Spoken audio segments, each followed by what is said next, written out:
In dealing with the above issues, we remain mindful that we are primarily engaged in a constitutional interpretation process, and that we must stay true to the established principles of interpretation.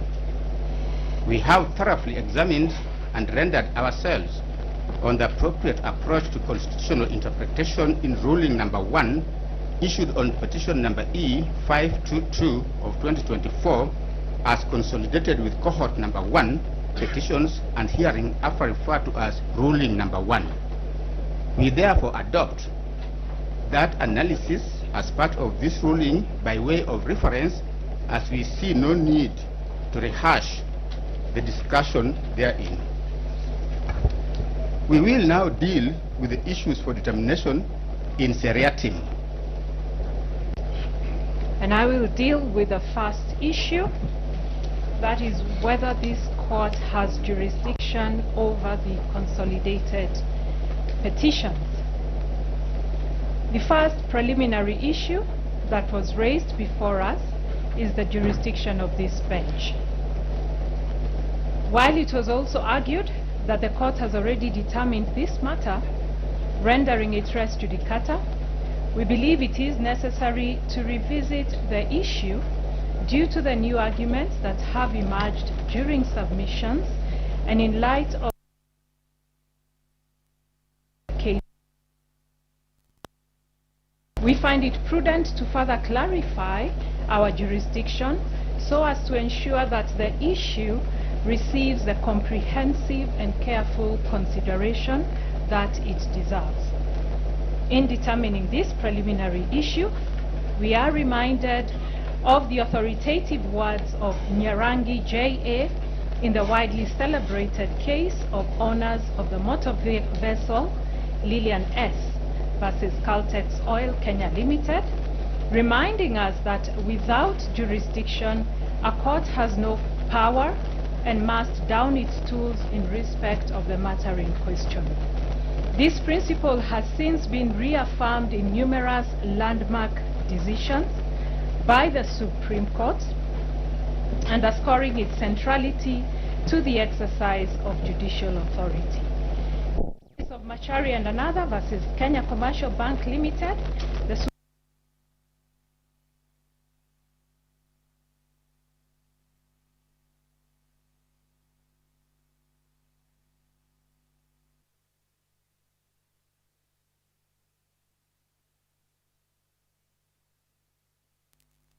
a court of law can only exercise jurisdiction as conferred by the Constitution or other written law.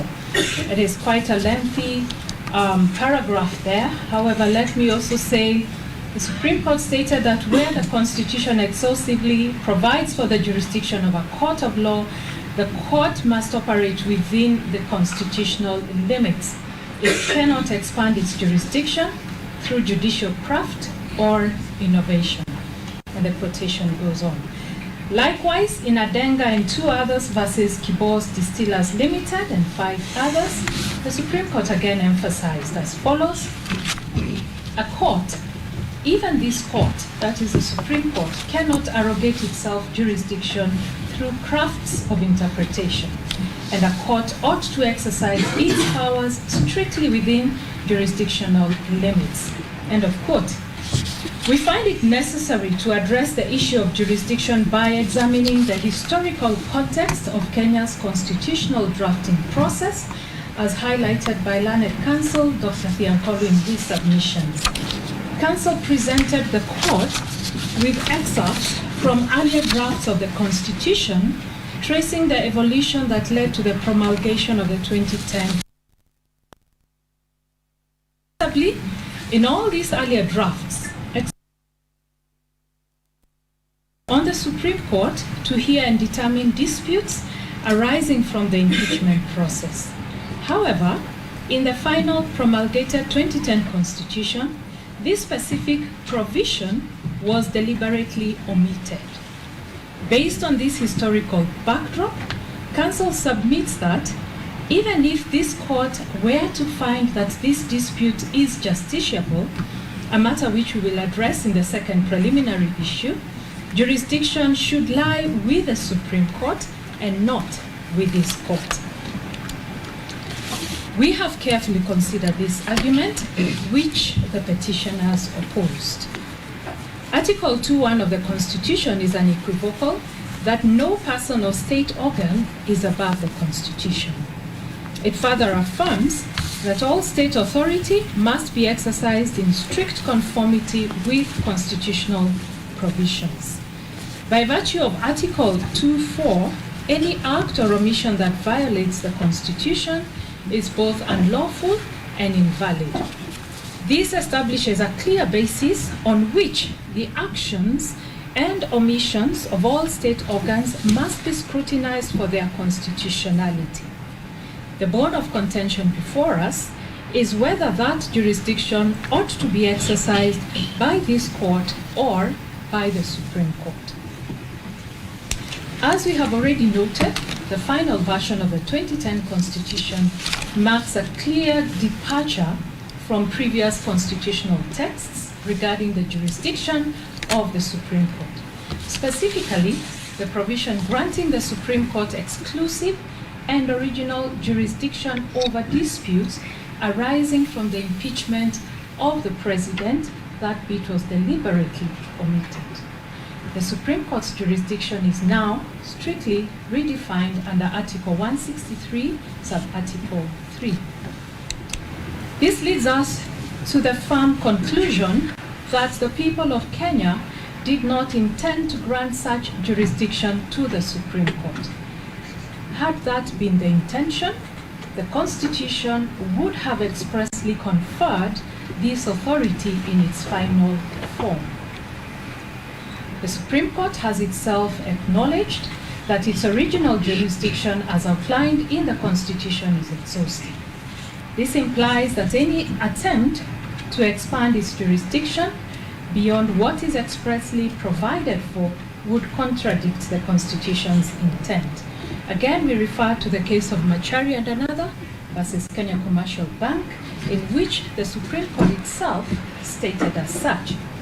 Article 163 of the Constitution provides for the jurisdiction of the Supreme Court in exhaustive terms, though leaving room for Parliament to prescribe further appellate jurisdiction in terms of Article 163 3b2, which stipulates that the Supreme Court shall have appellate jurisdiction to hear and determine appeals from any other court or tribunal as prescribed by national legislation.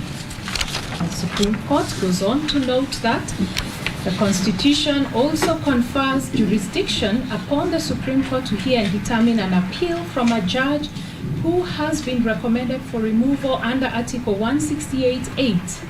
As far as we are aware, Parliament has yet to confer any further appellate jurisdiction upon the Supreme Court in terms of Article 163 3b Roman 2 above.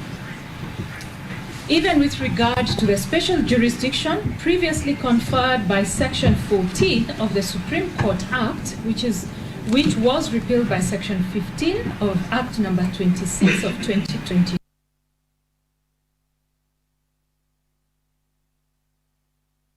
That this provision did not grant Parliament the authority to expand the court's jurisdiction beyond what is contemplated in the Constitution. The court expressed this position. Again, we go back to the case of Machari and another versus Kenya Commercial Bank and two others. It's important to read the text. The Supreme Court states as follows: what is the proper province of Article 163(9) of the Constitution? Does the article contemplate a situation where Parliament can confer further jurisdiction upon the Supreme Court? We hold that it doesn't. The act contemplated by Article 163(9) is operational in nature. Such an act was intended to augment the rules made by the Supreme Court for the purpose of regulating the exercise of its jurisdiction. It is an act that must confine itself to the administrative aspects of the court. It is a law that addresses the manner in which the Supreme Court exercises its jurisdiction as conferred by the Constitution or legislation, and they go on to summarize, such an act was never intended to create and confer jurisdiction upon the Supreme Court beyond the limits set by the Constitution. From this analysis, we have come to the conclusion that the jurisdiction to hear disputes arising from impeachment of the President and Deputy President does not lie with the Supreme Court within the realm of original and exclusive jurisdiction. Instead, such jurisdiction may be exercisable within the Supreme Court's appellate jurisdiction. We now turn to the jurisdiction conferred on the High Court under Article 165(3) of the Constitution. Notably, the High Court is also vested with a broad scope of original and somewhat residual jurisdiction under Article 165(5), which grants this court jurisdiction over all matters except those explicitly reserved for the Supreme Court or for courts of equal status. This broad jurisdiction demonstrates a deliberate intention by the drafters of the 2010 Constitution to empower the High Court to address matters not expressly covered in the Constitution, ensuring that no legal issues, including, as what is before us, impeachment proceedings, fall outside the court's purview.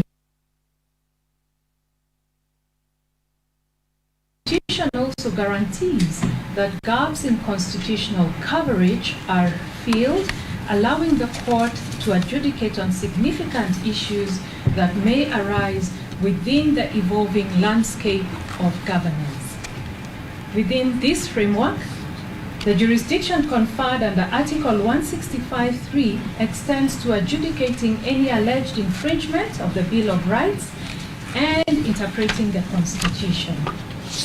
In this context, Article 165(3)(d) Roman 2 expressly grants the High Court the authority to determine whether any act purporting to have been done under the authority of the Constitution or any law is inconsistent with or in contravention of the Constitution. This reinforces the High Court's pivotal role as the guardian of constitutional integrity, ensuring that all actions by state organs or individuals are in full compliance with constitutional dictates. A closer examination of the Constitution confirms that the drafters expressly intended to exclude the High Court from hearing appeals related to tribunals established under Article 144. Explicit exclusion. And against the foregoing discussion, if the drafters had similarly intended to bar the High Court from determining disputes under Article 145, they would have done so with equal clarity. Nothing would have been simpler, in our view, than to expressly exclude such jurisdiction in the same manner.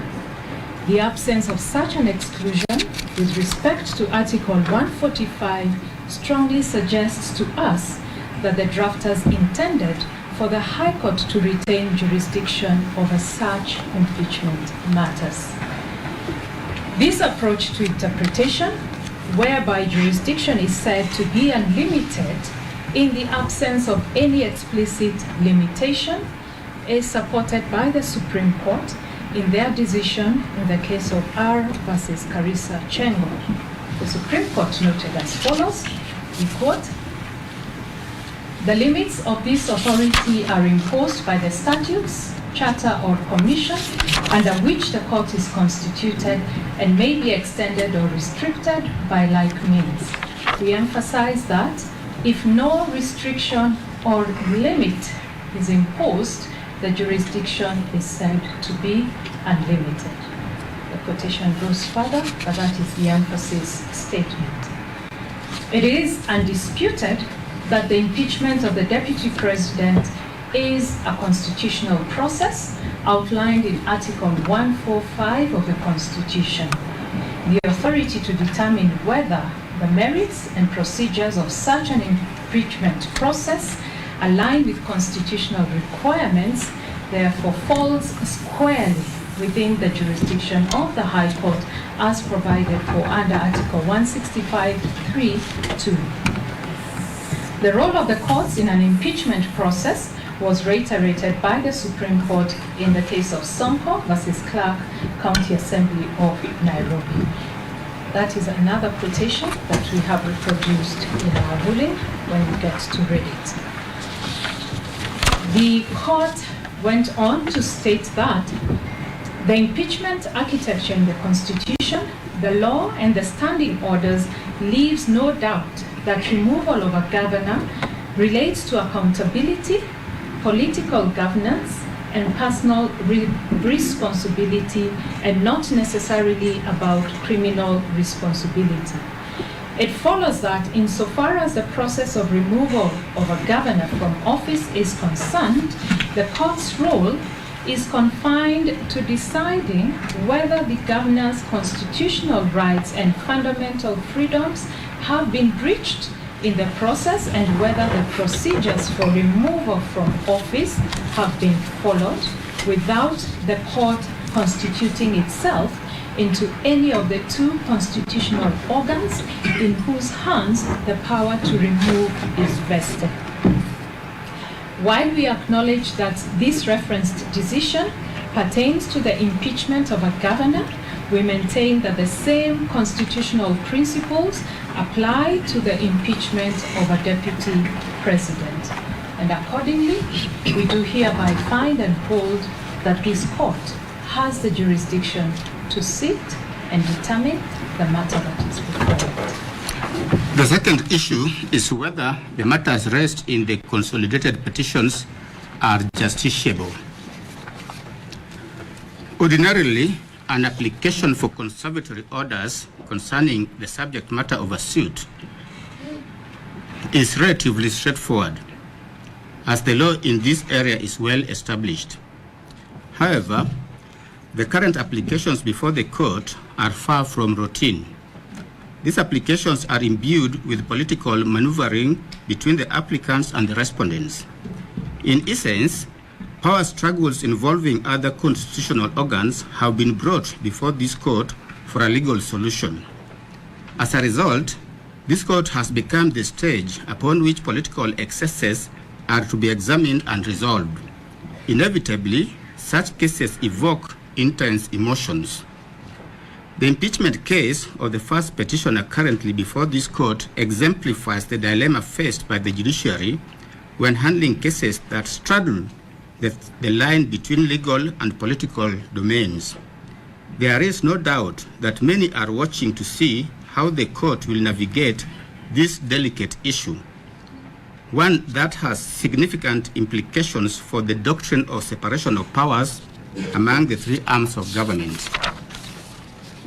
Answering this issue requires a brief analysis of the doctrine of separation of powers in relation to the doctrine of justiciability. French political philosopher Montesquieu first formulated the doctrine of separation of powers through his seminal work, L'Esprit de Louis, in other words called the Spirit of Laws, which was published in 1748. Montesquieu argued that such separation limits the possibility of arbitrary excesses by the government, since the sanction of all three branches is required for the making, executing, and administering of laws. The Constitution of Kenya 2010 clearly delineates the three arms of government, each with its own distinct personnel and roles, as set out under chapters 8, 9, and 10. Chapter 8 establishes the legislature and details its composition, functions, and powers as the law-making body of the government. Chapter 9 outlines the structure, the functions of the executive, whose primary role is implementing and enforcing laws and policies. Chapter 10 focuses on the judiciary. It defines the structure of the courts and lays out the judiciary's mandate as the arbiter of disputes and the guardian of the Constitution, tasked with interpreting and applying the law impartially. While the provisions regarding judicial power under Chapter 10 of the Constitution are clearly defined, the political question doctrine, also referred to as the non-justiciability doctrine, highlights the limitations on the judiciary's role in adjudicating matters that fall within the purview of other branches of government. This doctrine essentially asserts that certain issues are not suitable for judicial determination because they are better addressed by the legislative or executive branches, which have the constitutional mandate and expertise to handle them. Black's Law Dictionary, 10th edition, at page 943 to page 944, defines justiciability as a matter that is, in quote, proper to be examined in courts of justice, or a question as may properly come before a tribunal for decision, close quote. There is an abundance of judicial pronouncements expounding on the doctrine of the political question. For instance, in Marbury versus Madison, Chief Justice John Marshall established the principle that while the courts have the authority to interpret the law, certain political questions are outside the scope of judicial review. The case underscored that where the Constitution assigns duties to other branches of government and does not provide standards for the judiciary to assess those duties, the matter is deemed as non-justiciable. Closer home, in William Odhiambo Ramogi and two others, as Attorney General, a 5-judge bench observed as follows: the justiciability doctrine is rooted in both constitutional and prudential considerations and evinces respect for the separation of powers, including a properly limited role of the courts in a democratic society. One justiciability concept is the political question doctrine, according to which courts should not adjudicate certain controversies because their resolution is more proper within the political branches. In Baker versus Carr, the United States Supreme Court outlined 6 matters that could present political questions as follows. 1, a textually demonstrable constitutional commitment of the issue to a coordinate political department, or 2, a lack of judicially discoverable and manageable standards for resolving it, and 3, the impossibility of deciding without an initial policy determination of a kind clearly for non-judicial discretion. 4, the impossibility of a court's undertaking independent resolution without expressing lack of the respect due to coordinate branches of government, and finally, an unusual need for questioning adherence to a political decision already made, and the potentially of embarrassment from multifarious pronouncements by various departments on one issue. Additionally, the Court of Appeal in Kenya Airports Authority versus Mitubel had this to say: with this in mind, the role of the legislature is to make laws and policy, and that of the executive is to implement those laws and policies.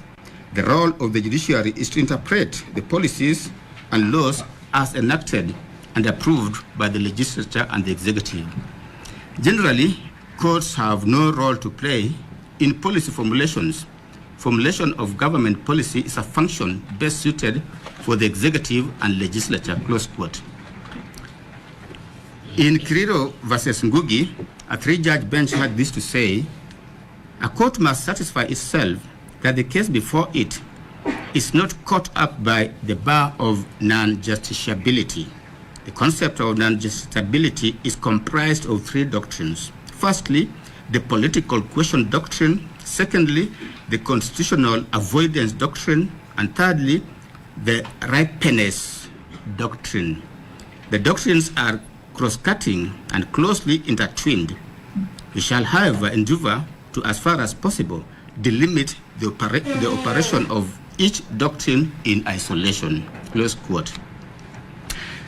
This bench is tasked with determining whether the issue of the impeachment of the deputy president falls within the category of cases where the concept of non-justiciability would prevent this court from hearing and deciding the matter. The essence of this question lies in assessing whether the political question doctrine would apply, thereby barring the court from intervening in what might be considered a matter reserved for legislative or executive branches under the Constitution. Learned counsel Dr. Thiankolu relied on the U.S. decision in Nixon versus United States to argue the case that the dispute before the court is a political question and hence non-justiciable. We have given due consideration to this decision, noting that it pertained to a dispute involving the impeachment of a Chief Justice of a federal district court in the United States.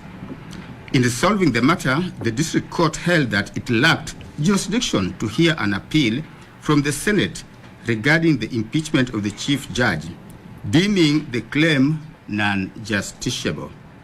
In determining whether a dispute is non-justiciable, the court held that the test depends on whether, in quote, there is a textually demonstrable constitutional commitment of the issue to a coordinate political department or a lack of judicially discoverable and manageable standards for resolving it.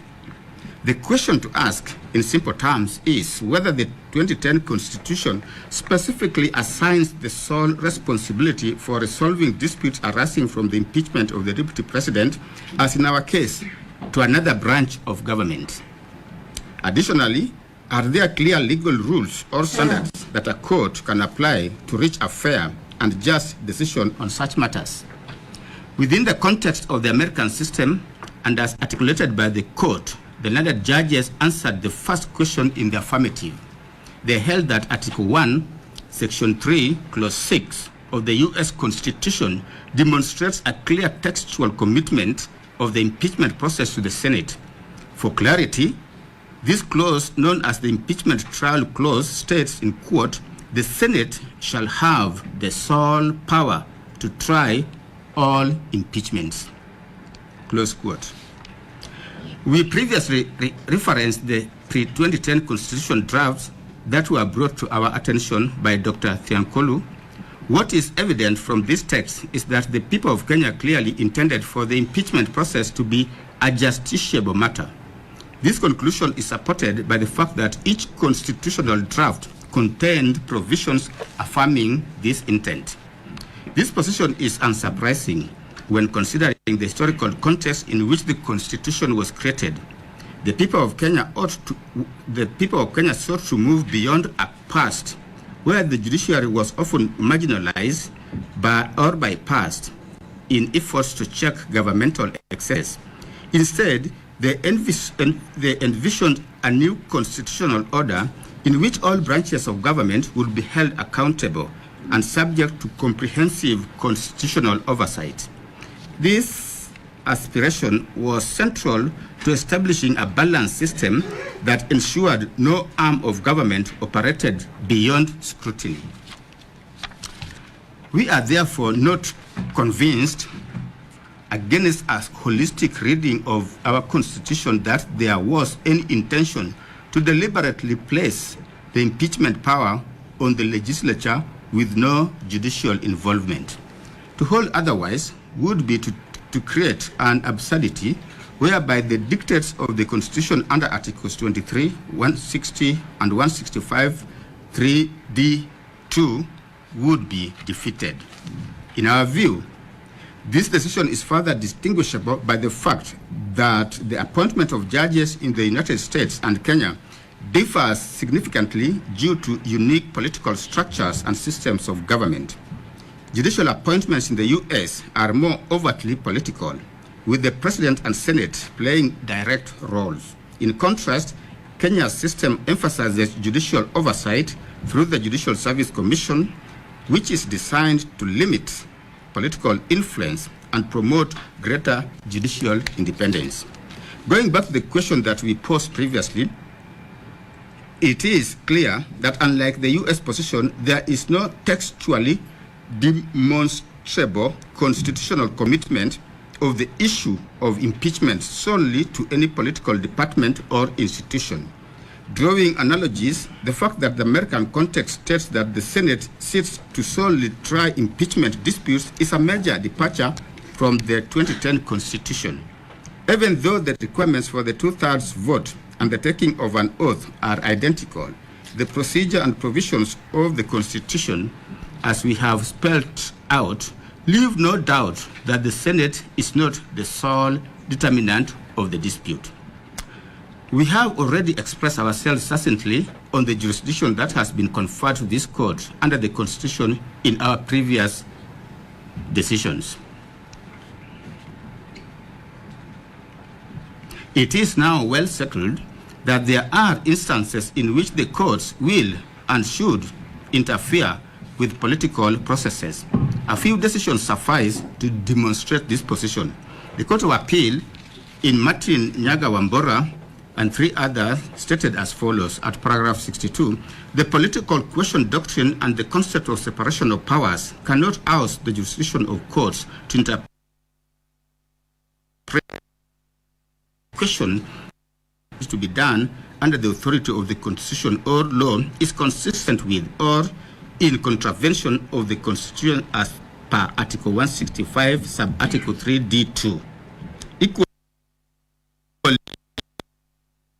Odhiambo Ramogi, the court stated that there are constitutionally permissible situations where this court may interfere in the policy decisions of the government, and particularly if a policy decision is in equal or in actual or threatened violation of the fundamental rights guaranteed under the Constitution or in violation of other provisions of the Constitution.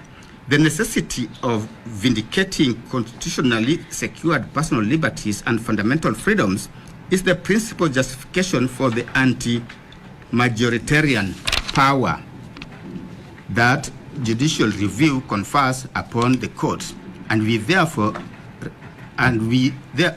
are therefore reluctant to find that a claim of fundamental rights, such as the one presented by the petitioner, is non-justiciable, even though it may concern the political process or the internal workings of other government branches. Close quote. The crust of the petitioner's case centers on key questions, including whether the process was followed by the National Assembly and the Senate in the impeachment of the first petitioner, and whether the first petitioner was afforded sufficient time to prepare his defense against the impeachment charges. These issues strike at the heart of constitutional and procedural fairness, raising concerns about the extent to which legislative bodies adhered to the standards of due process as outlined in the Constitution. The petitioners contend that the impeachment process must align with the constitutional principles of fairness and justice, ensuring that any office holder facing such proceedings is provided with a reasonable opportunity to respond and defend against the charges. This court is therefore called upon to examine whether the procedural safeguards required by the Constitution were observed during the impeachment process, and whether any potential lapses could render the process flawed or unconstitutional. Such an inquiry will involve a careful review of the actions taken by the National Assembly and the Senate to determine if the principles of due process and fair administrative action were upheld. We take the view that, based on a holistic reading of the 2010 Constitution, the political question doctrine cannot oust this court's jurisdiction as granted under Article 165, sub-Article 3. Article 165, sub-Article 3 confers upon the High Court the authority to hear and determine questions regarding the interpretation of the Constitution and the legality of any acts or omissions by state organs. This provision underscores the High Court's critical role in ensuring constitutional compliance, even in politically charged matters. The Supreme Court of Kenya in Sonko case supports this position in its holding that impeachment proceedings are inherently political. They do not fall beyond the scope of judicial review. The court stated as follows. It's a fairly long quote. I've given it. In Martin Nyaga Wambora versus Speaker of the Senate, the Court of Appeal also held that judicial intervention in impeachment must be exercised cautiously. While conservatory orders may be issued to protect constitutional rights, they should not encroach upon the legislative process unless clear evidence of constitutional or procedural violations exists. The court underscored that judicial intervention should respect the separation of powers, ensuring that the judiciary does not undermine the functions of elected bodies. South African courts have similarly addressed the scope of judicial intervention in impeachment process, emphasizing the balance between constitutional oversight and respect for the separation of powers. A notable example is Economic Freedom Fighters versus Speaker of the National Assembly and others. This is a 2018 matter which involved impeachment proceedings against former President Jacob Zuma.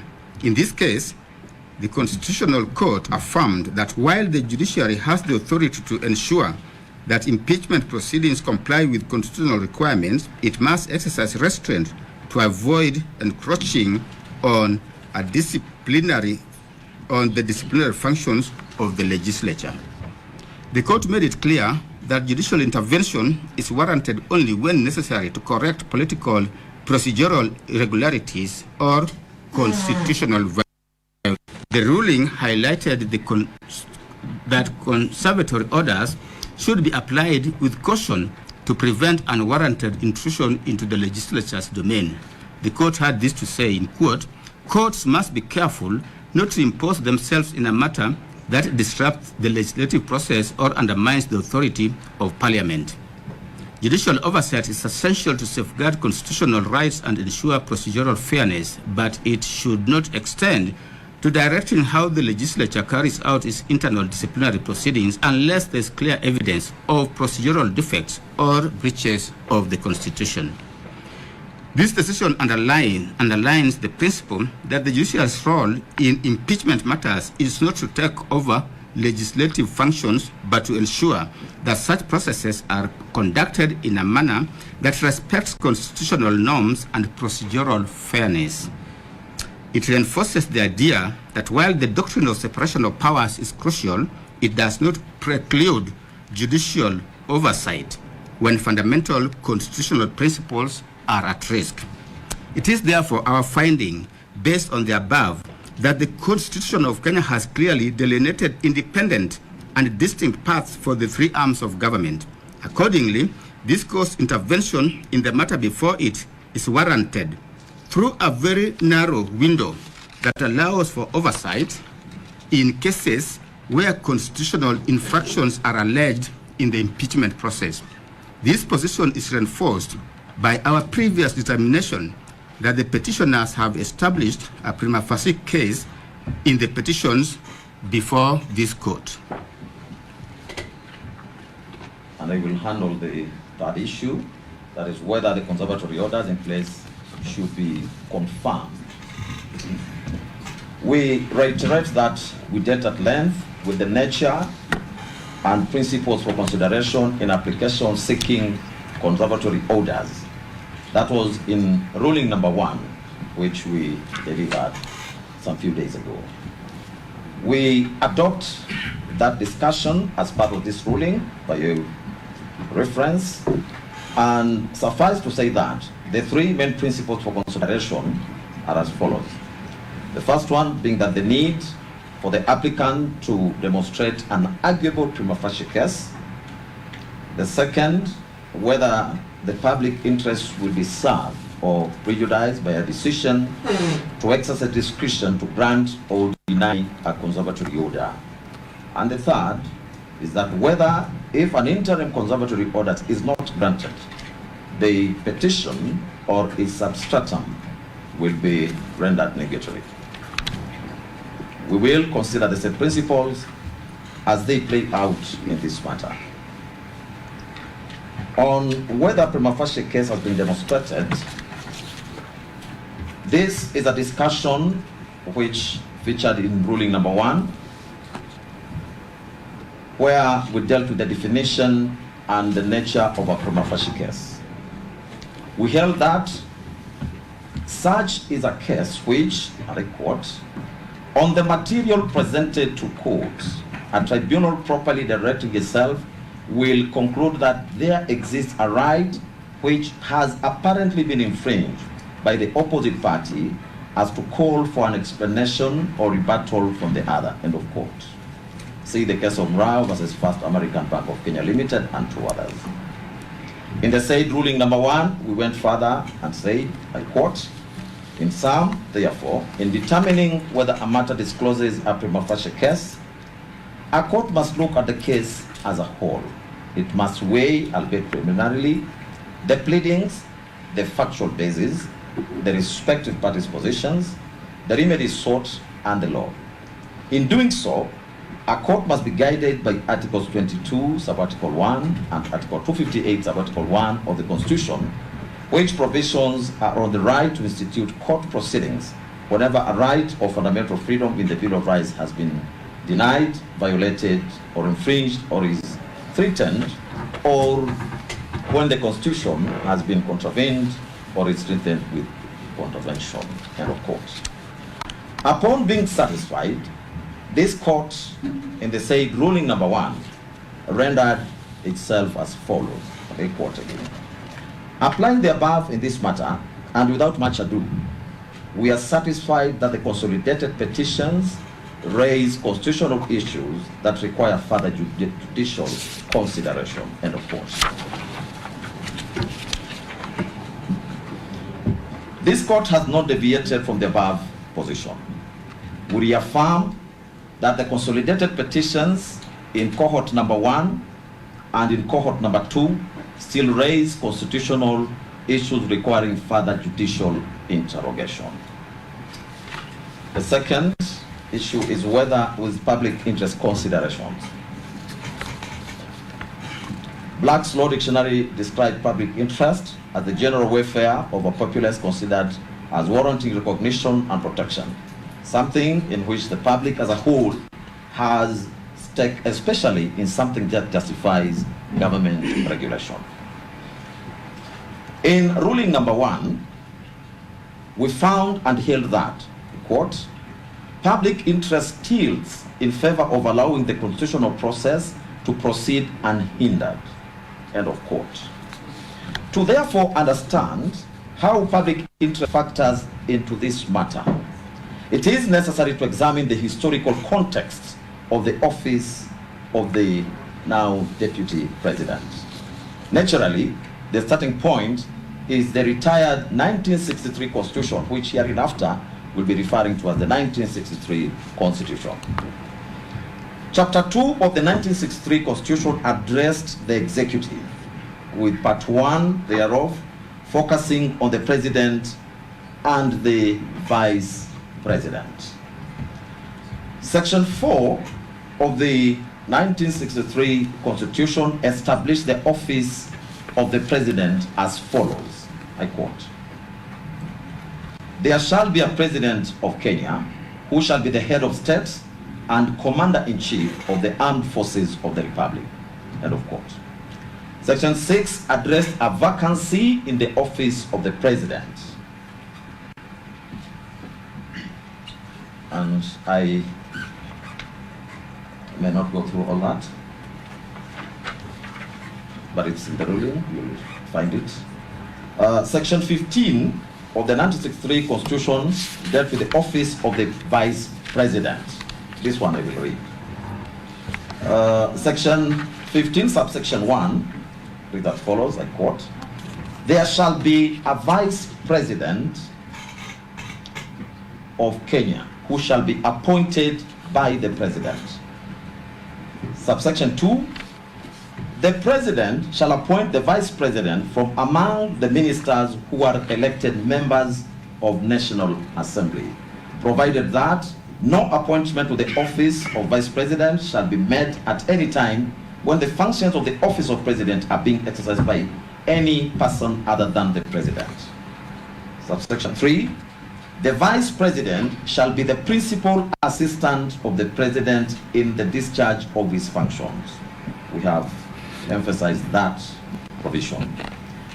Subsection 4, the Vice President shall not enter upon the duties of his office unless he has taken and subscribe the oath of allegiance and such oath for the due execution of his office as may be prescribed by Parliament. 5. During his tenure of office, the Vice President shall not hold any office of profit other than those of Vice President, Minister, and the Member of National Assembly. Subsection 6. The office of the Vice President shall become vacant, A, if the President so directs.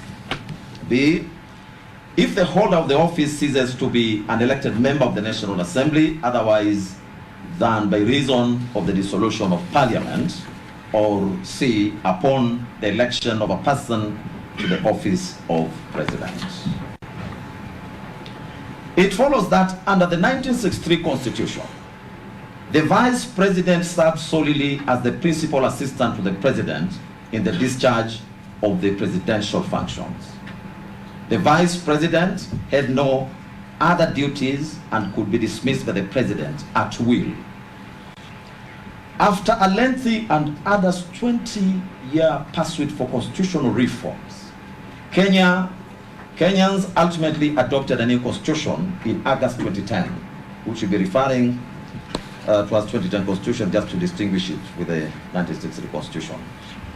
The 2010 Constitution has been widely praised as transformative, particularly for its fundamental restructuring of the country's constitutional and governance framework.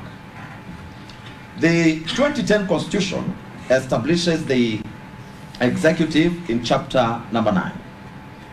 Article 131 outlines the authority of the President, while Article 132 details the functions of the President. Article 147 provides for the functions of the Deputy President as follows.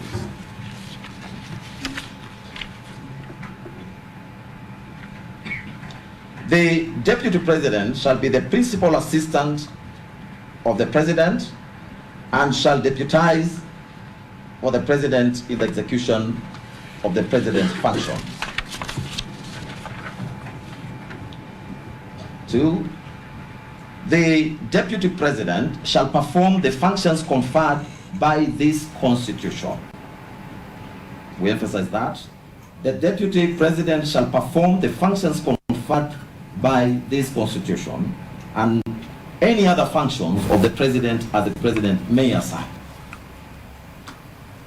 Subject to Article 134, which deals with temporary incumbency, when the President is absent or is temporarily incapacitated, and during any other period that the President decides, the Deputy President shall act as the President.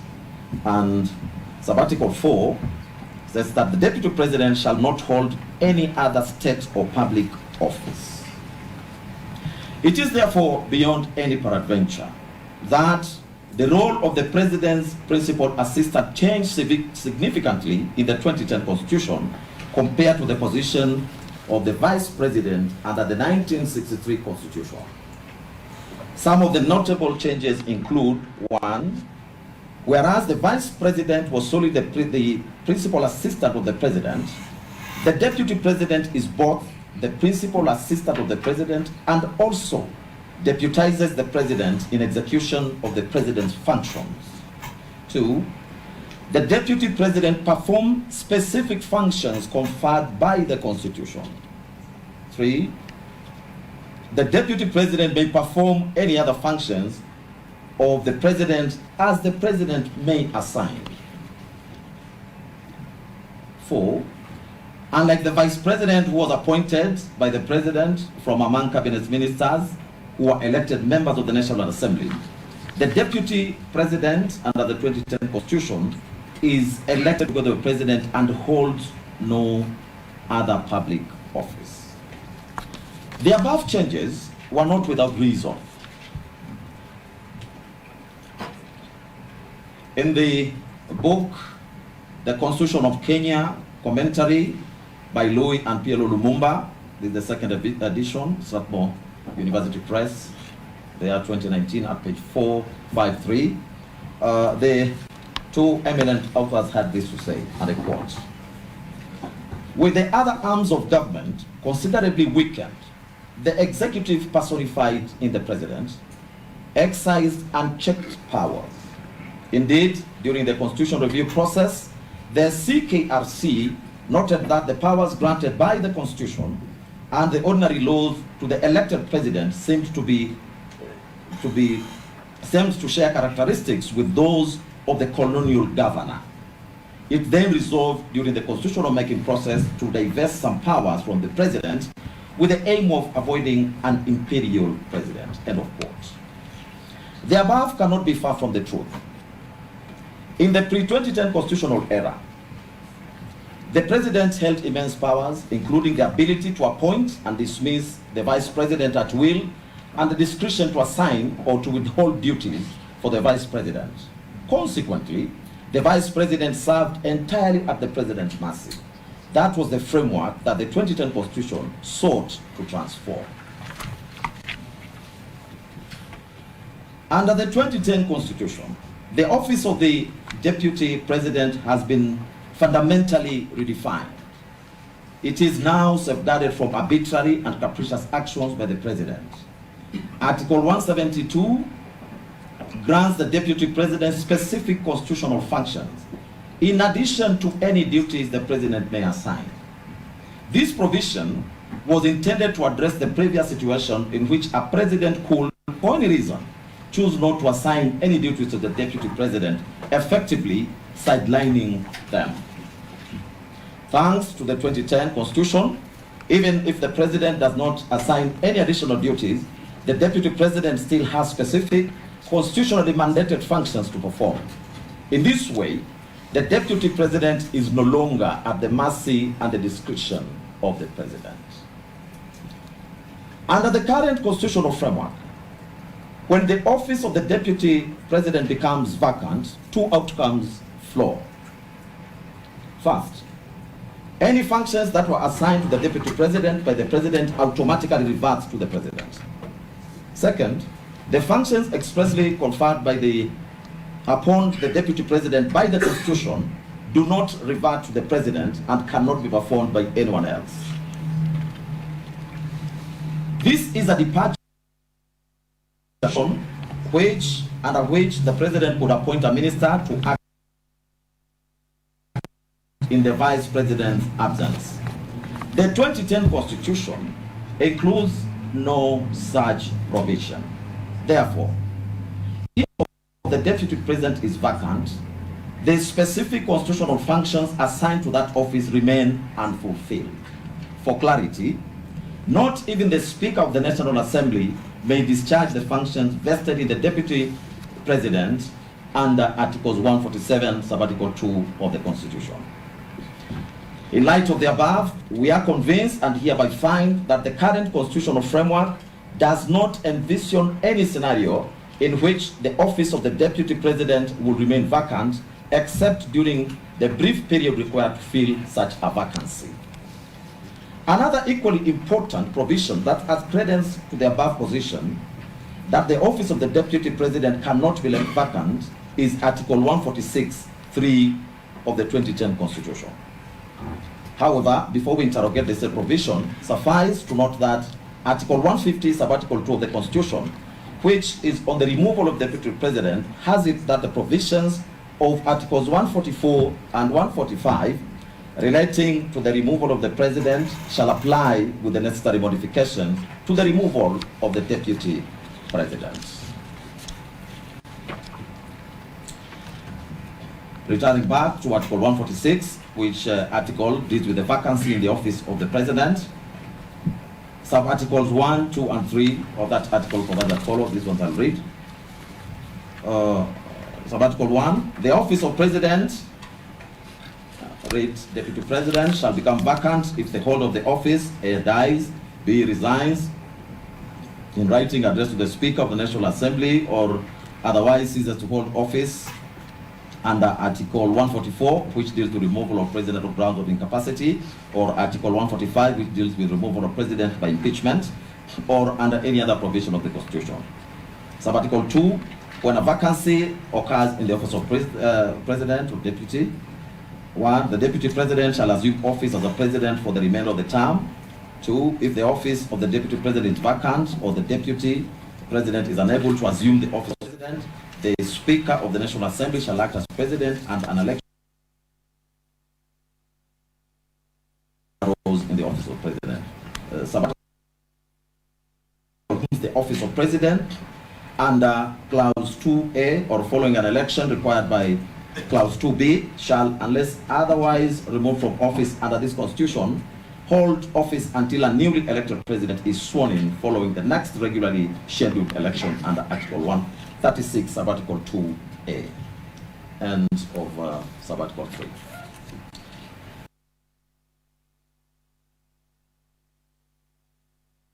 Alongside Article 152 of the 2010 Constitution, and in relation to the filling of a vacancy in the office of the Deputy President in this matter, yields the meaning that the person who assumes the office after the impeachment of the Deputy President shall, unless otherwise lawfully removed from this office, hold that office until further orders of this court or until the current term of the President ends, whichever comes first.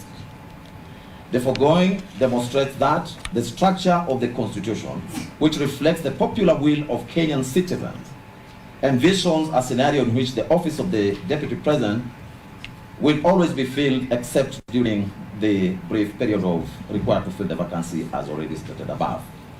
Based on the foregoing, we now turn to the nature of the conservatory orders in this matter. Accepted that the purpose of conservatory orders is to preserve this court. The Supreme Court in Gatirao Peter Munya and Dixon Mwanda Idinja and two others say as much. In this case, maintaining the status quo would mean, one, that the first petitioner remains impeached under Article 145, sub-Article 7, which affirms the finality of the impeachment process with the following provision, I quote, if at least 2/3 of all members of Senate vote to uphold an impeachment charge, the Deputy President shall cease to hold office, end of quote. 2, additionally, the prevailing status quo will mean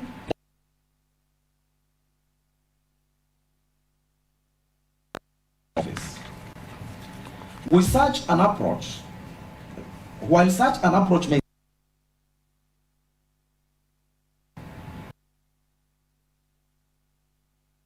be inclined to adopt, the unique nature of the Deputy President role under the 2010 Constitution suggests a different course.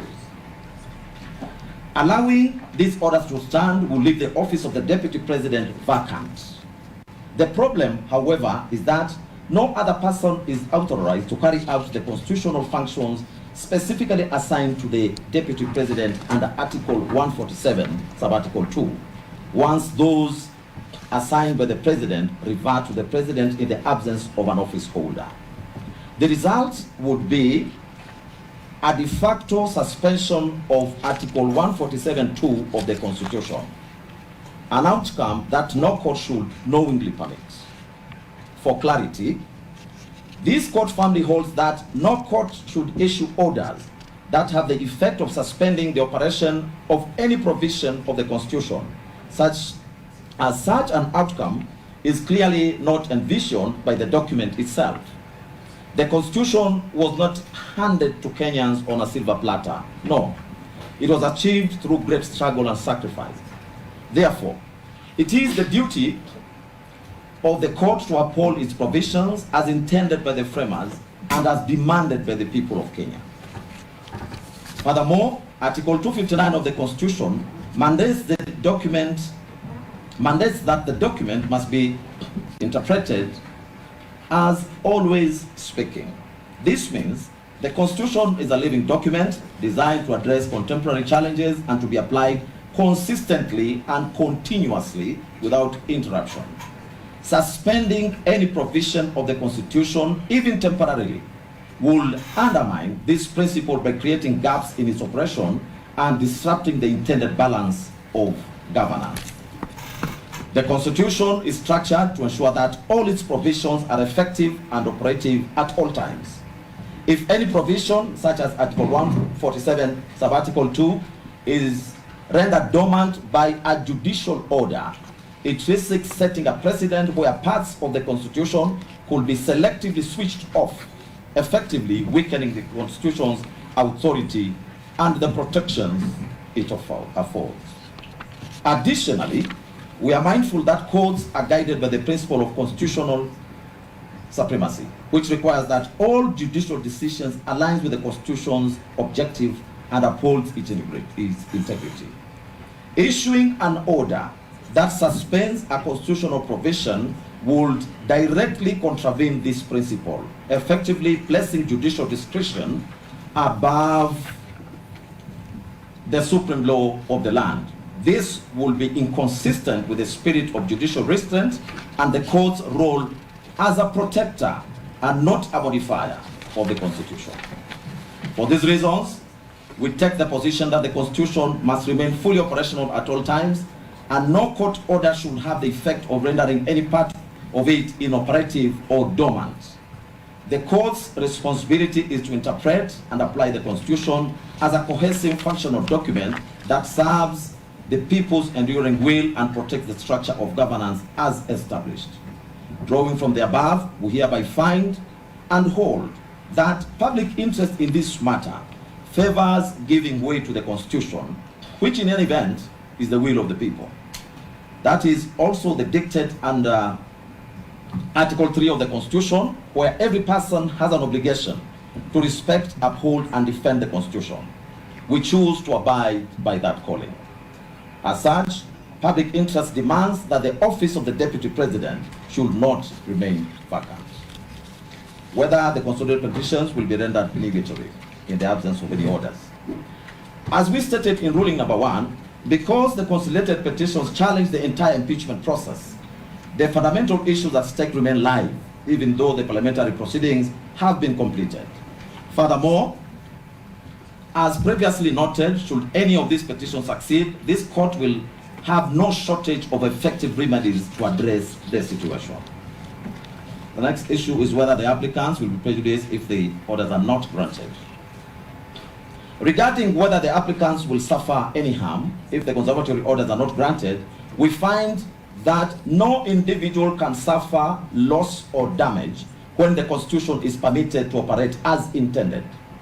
Allowing the constitutional process to unfold does not in itself result in detriment, as it upholds the rule of law and respects the framework agreed upon the people. The applicants also urge the court to grant the conservatory orders, expressing concern that the respondents have a history of disobeying court orders, and that once the office of the Deputy President is filled, it will be impossible to remove the appointee, even if the petitions were successful. However, this court takes the view that it cannot operate under the assumption that its orders will be disregarded. This country has legal mechanisms to address any acts of disobedience of court orders. Moreover, the Honorable Attorney General, through Senior Learned Counsel Professor Getu Mugai, has given an undertaking to comply fully with any orders which will be issued by this court in this matter. As such, we find that the applicants do not stand to suffer any prejudice in the event the conservatory orders are not granted. Disposition. As we conclude, we reiterate that this matter holds significant public interest, and we remain committed to an expeditious examination of the petitions. Therefore, we will further provide directions within this ruling. Consequently, the following orders are hereby issued. 1. The applications for conservatory orders are hereby disallowed. 2. The conservatory orders issued on 18th of October 2024 in Keregoya High Court E015/2024 are hereby discharged and or set aside. Cost of these applications shall be in course. We grant leave for appeal, type proceedings, and certified copies of this ruling to be availed to parties at cost or as it may be. We will mention this matter on 7th of November 2024 at 2 p.m. in the open court. This ruling shall forthwith be uploaded in the court tracking system. That is the ruling of the court. My Lord, do we want to take this opportunity to thank your lordships for the time that you have taken and the judiciousness with which you have expedited the applications. And I also want to thank my colleagues from the respondent side and from the applicant side for the maturity with which this matter has been handled. We are most grateful, my Lord. Thank you. My Lord, my name is Judicial for the Deputy President, and I wish to make an application. The application I wish to make is called the Madhu Paper Injunction. Madhu Paper International, quite a famous case. In the common law, it's called the Erin Ford Injunction. Operates on quite a simple premise, the premise of human fallibility. In the case of Erin Ford, where that injunction originates, Justice Megari, after dismissing an application for injunction like you have now, found still that there could be the slightest chance that he was wrong. Yes, there could be the slightest chance that you're wrong. Last week, this court gave the Deputy President leave to appeal. We thank the court for that generosity. The Deputy President has appealed. He also has pending before the Court of Appeal an application for stay of these proceedings. And that application comes up on the 6th of November 2024.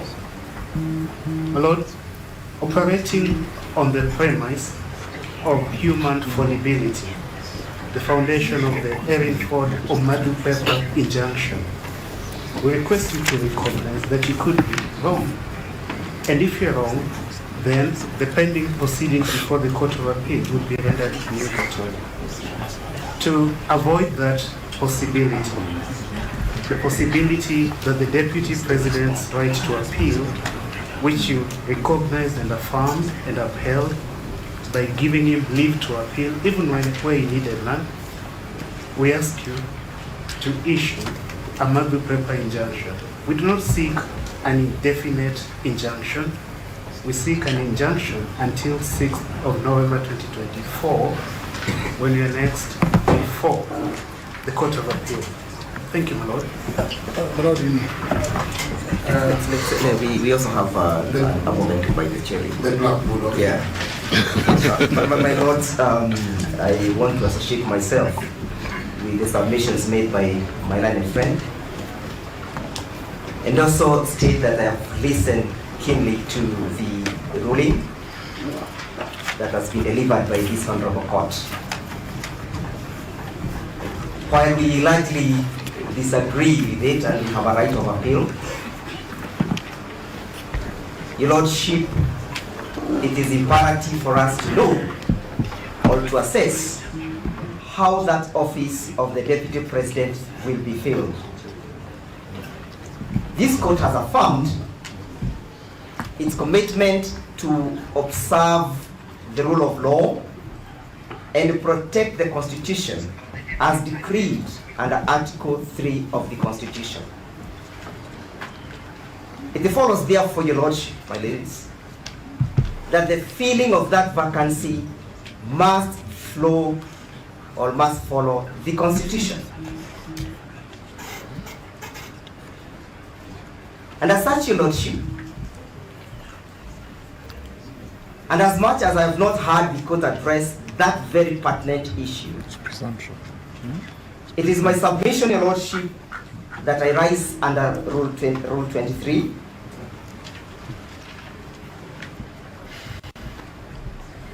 Beg your pardon? Rule 23 and Rule 24 of the Mutunga Rules. And I make an application, Your Lordship, that pending the determination of this application, done and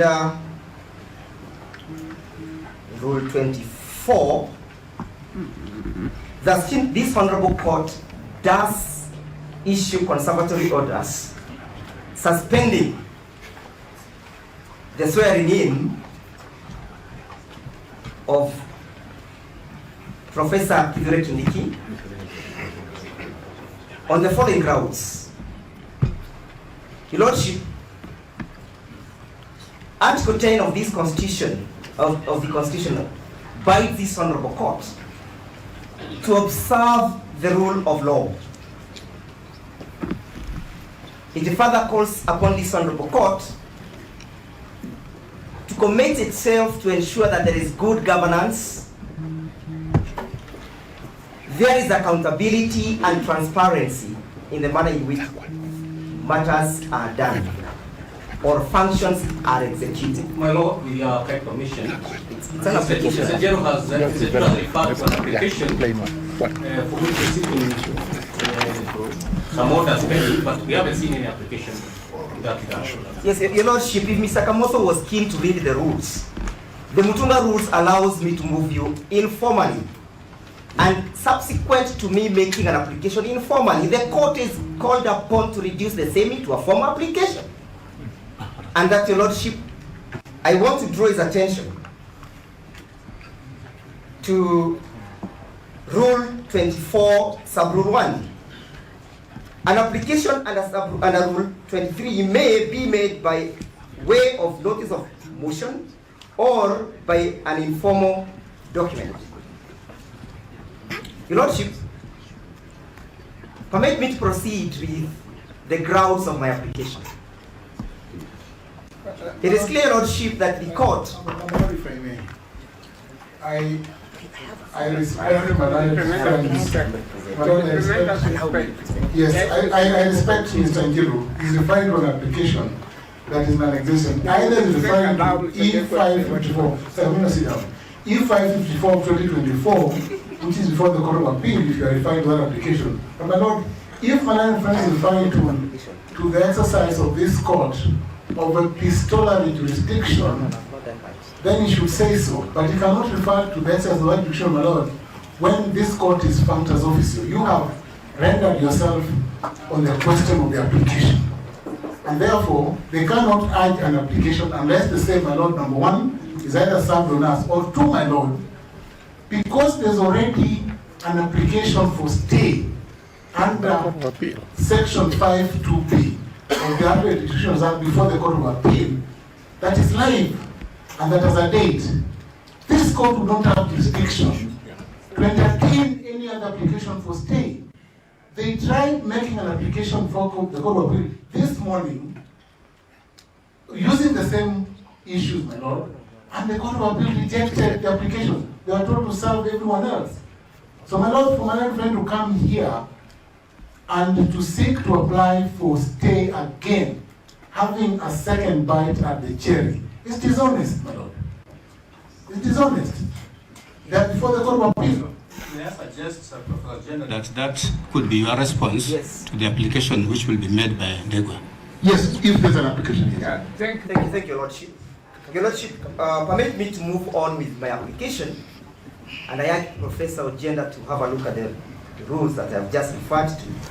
That, Your Lordship, you be kind enough to interrogate the circumstances under which that office shall be filled.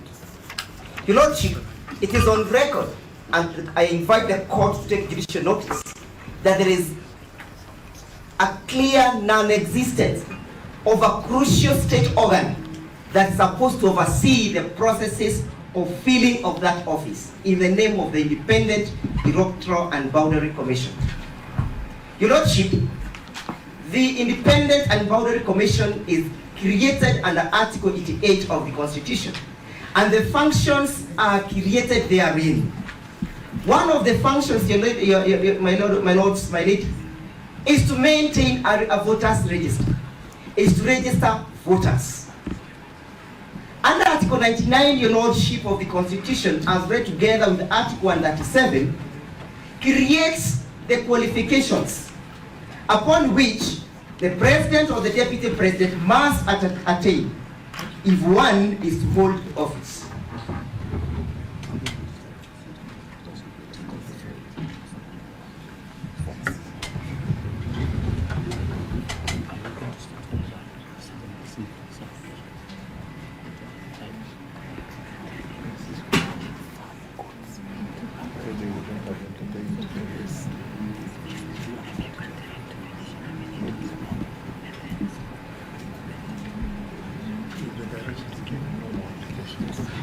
Proceed. My ladies, my lord, it is clear that the functions created under Article 99 of the Constitution can only be executed and or implemented by the Independent Electoral and Boundary Commission. It goes without saying, my ladies, my lords, that a deputy president designated or nominated must attain those qualifications.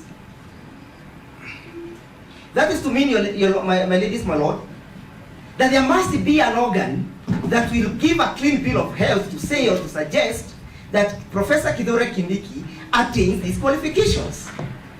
My lords, my ladies, I refer to the memorandum that was sent to the Speaker of the National Assembly by the President of the Republic of Kenya, dated the 18th of October 2024. In that memorandum, your lordship, the President drew the attention of the Speaker to the clearance of the designated candidate by the IBC. And this is what the President had to say. Your lordship, the President indicated that he has had confirmation that Professor Kithure Kindiki meets and attains the qualifications created under Article 99 as read together with Article 113 of the Constitution.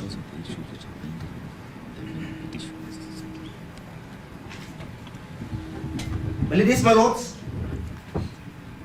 when the President of the Republic referred to the IEBC, and I call upon the court to take judicial notice of that document, it was a presumption that that confirmation was done by the Electoral and Boundary Commission as created by the Constitution.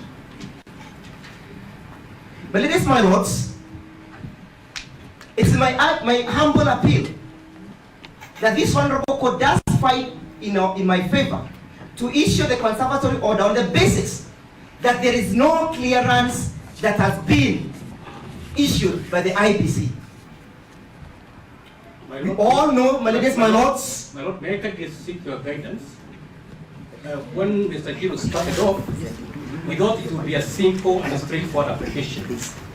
But now, seeing the trajectory it has taken, he has raised an avalanche of issues for which we would require them reduced in a particular format so that we can seek instructions from our client. So we're seeking that we get a formal thing that will enable us to seek instructions. Remind me your name. Kamodo.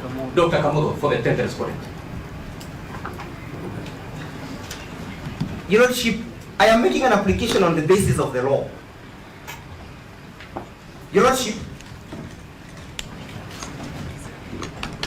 if it is not crucial for us to have an IBC to confirm whether Professor Kithure Kindiki is a registered voter, that will mean, Your Lordship, that a person can go to Mathare Hospital and designate a person to become a deputy president. The qualifications created by the Constitution have a mechanism of being established, Your Lordship. And the process of establishing those qualifications, Your Lordship, is set down and out in law. Your Lordship.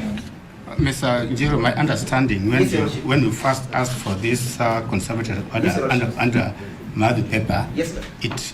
That is this application. Yeah. I have on a different application. I moved an article because my understanding is that if you want the court to give conservatory orders immediately after rendering a ruling or a judgment, that application can be verbal but also very short because the court is already aware, has already expressed itself. That's correct. So that kind of application cannot be the beginning of another big application. I am well guided. So I think for the purposes of the discretion of the bench, for the purposes of the discretion of the bench, yes, I think Mr. Ochieng's application is what we should be considered. Your application evidently requires to be formal.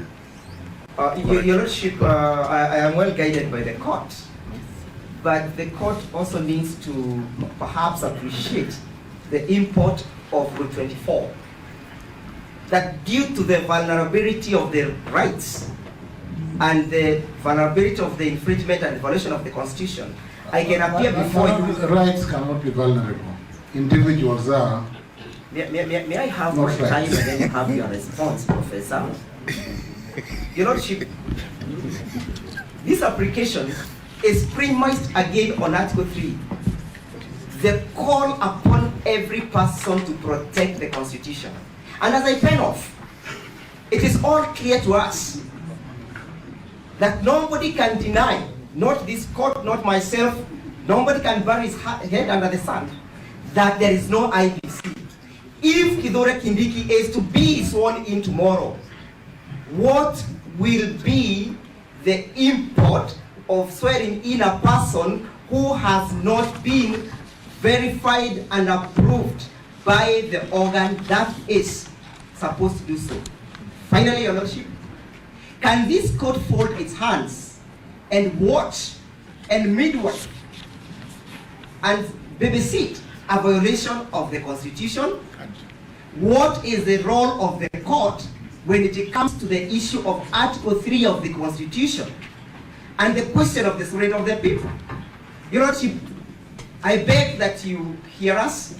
I beg that you grant the Conservatory order staying the swearing in of Professor Kithure Kindiki on the basis that he has not qualified to hold that office.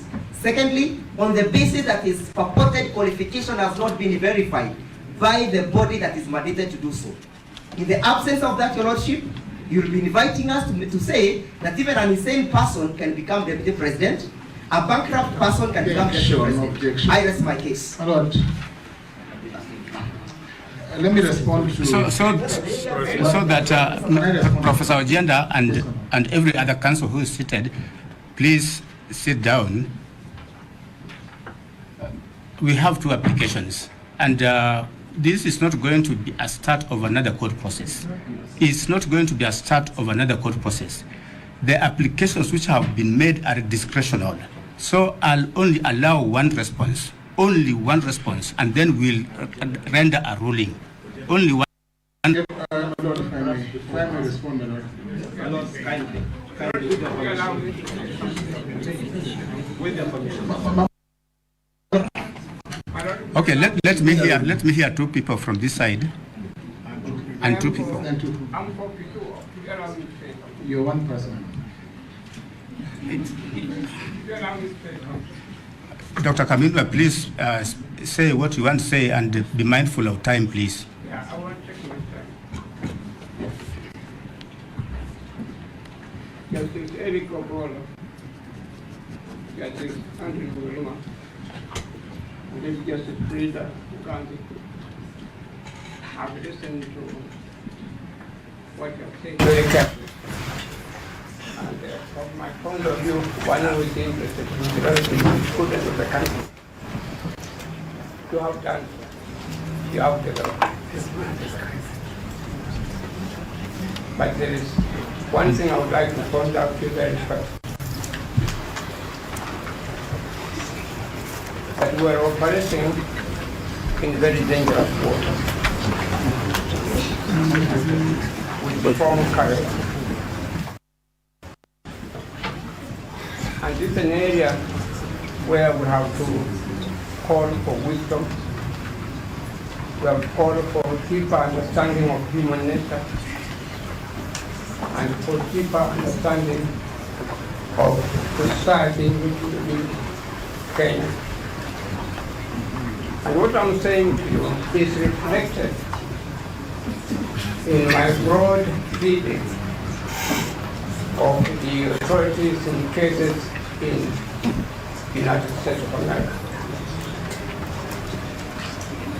Your Honor, if I may say so with respect, perhaps more than anybody else, when I was engaged to get involved in this case, I ordered for a book from India straight about the electoral report on impeachment.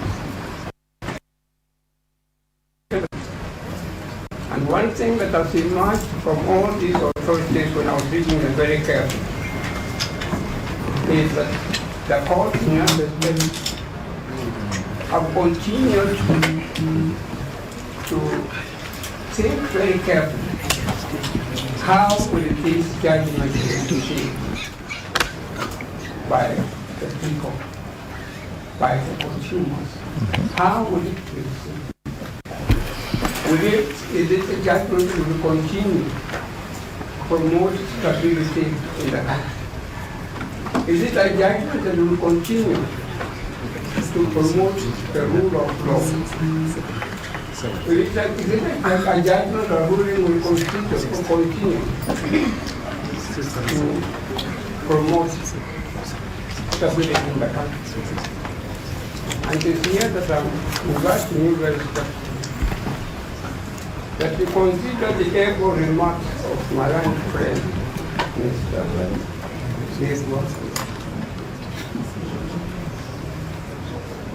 that we should not, and my friend, only it's one-sided. We should not ignore what they are saying back here. But it looks good.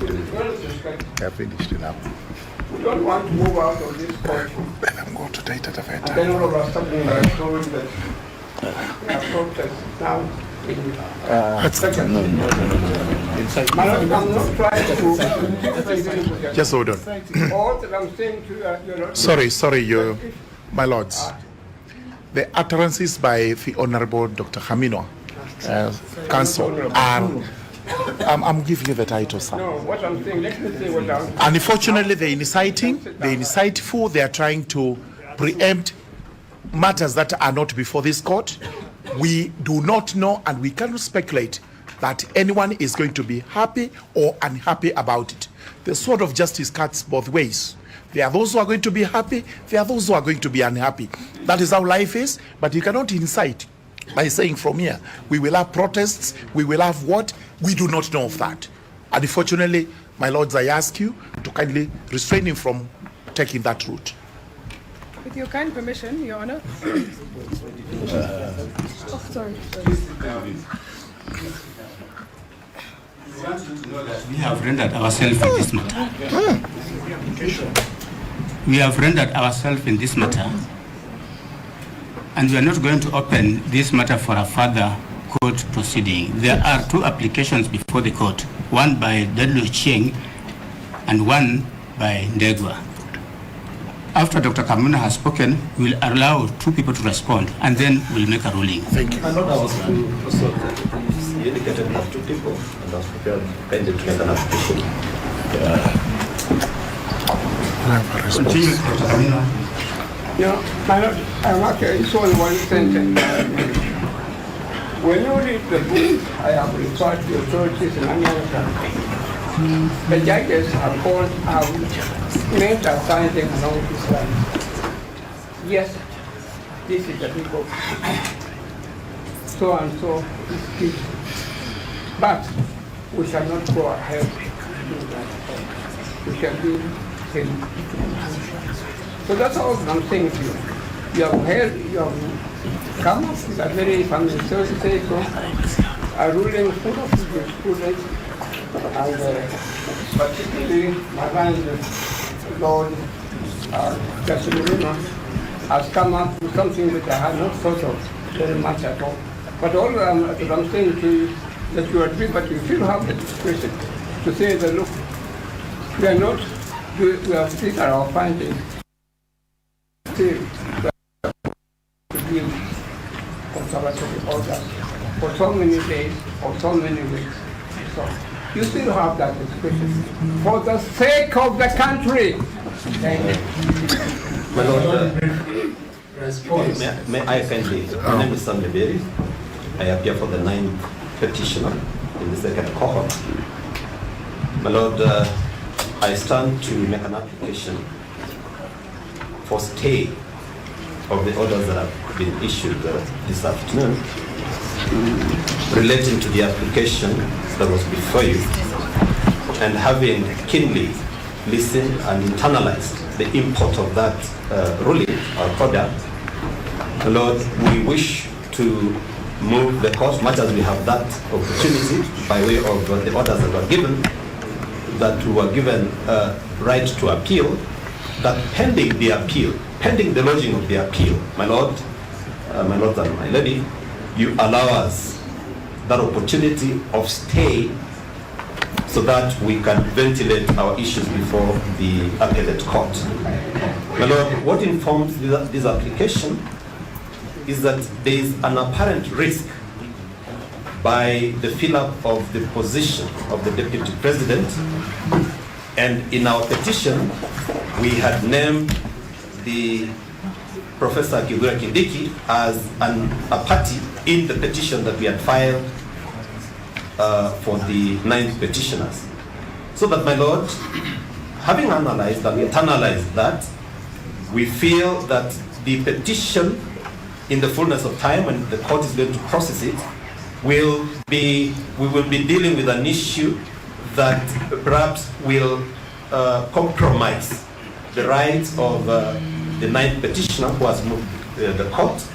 And, my Lord, the other issue is that there is a period within which the respondents, if they have to move, they have to fill up that position of the Deputy President. So that, my Lord, there is no any prejudice that will be occasioned to the second respondent if the orders of stay gets issued, because by close of business today, my Lord, we are going to lodge the notice, and that notice by itself acts as an appeal, and in the fullness of time we shall be processing the application before the appellate court for appropriate orders to issue. My Lord, I therefore associate myself with my colleagues on the application for stay, so that we don't have the proceedings before you in the fullness of time when we come to canvass the petition to be rendered nugatory or academic. My Lord, you have the discretion, and we ask and beseech you to exercise that discretion in the favor of the 9th petition. Thank you, my Lord. My Lord, I would like to make an application under Article 1.1 directly. And my lady. My lords and my lady, we are thankful for your ruling today and the lengthy explanations and court case law that has gone into it. Unfortunately, my lords and my lady, it seems that some people are being favored over us, and in this matter, it is the state or advocates. We are here acting in person, and we are entitled to the same equal protection of the law. We are here trying to defend the Constitution and our constitutional rights. I am being discriminated against as a woman, as a person with disabilities, and as a youth, my lords and my lady. We filed our application on the 8th of October 2024, and we thought that we'd be enjoined as interested parties to participate in Tuesday's proceedings, but we were not. So we did not have the time to ventilate our issues properly. My lords and my lady, we are asking you to stay your orders for 7 days, as you have told us to come back on the 7th of November, so at least we get a fair chance, a fair fighting chance as a sovereign to also ventilate our issues properly. The state cannot override us, and advocates cannot override us, my lords and my lady. This is a court for equality, and we are asking for equality. My lords and my lady, we also appreciate that regardless side has asked for 7 days to appeal. Kindly consider us in, because there is no point in justice. It will be granted to some petitioners, and others will just be thrown under the bus and into the darkness. Thank you. If I may respond. Can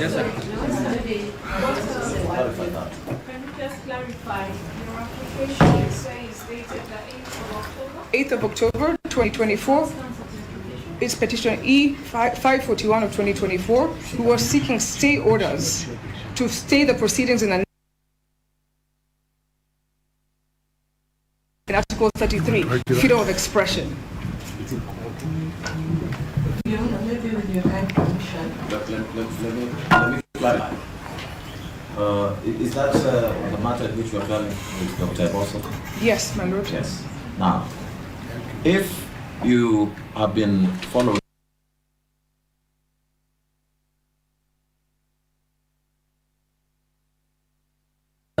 on consolidation, and I can assure you I did that, and you and Dr. Bosso are petitioners in one of the cohorts. I think it's cohort number 1. Yes, it's cohort number 1. You are petitioners in cohort number 1, and we directed everybody to get into the CTS system, and whoever has a problem to get in touch with the deputy registrar.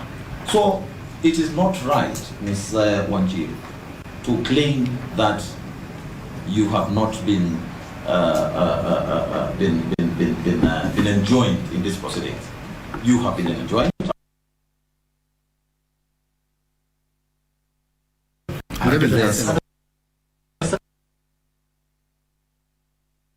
That one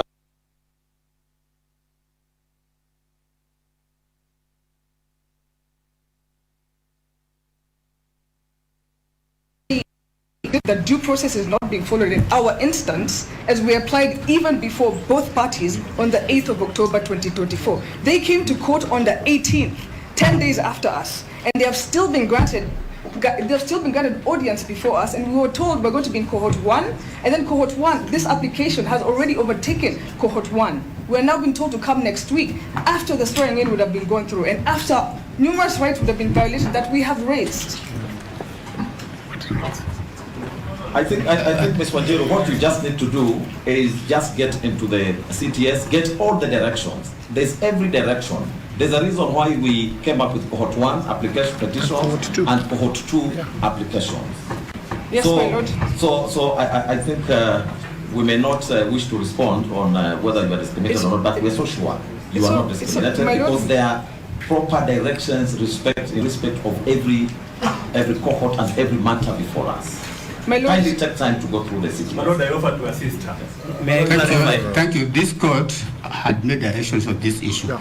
We said there are only 2 applications before this court right now, and those are 2 applications which will be responded to. We have applications. We are finished with this side. You have not spoken on behalf of the second petitioner. My lord, we would like an opportunity to respond to both applications that are being brought today. Maybe I can say one thing, just on behalf of the second petitioner. My name is Kimoto Justiciability, Makazi. Yes, there's Kimoto of the company.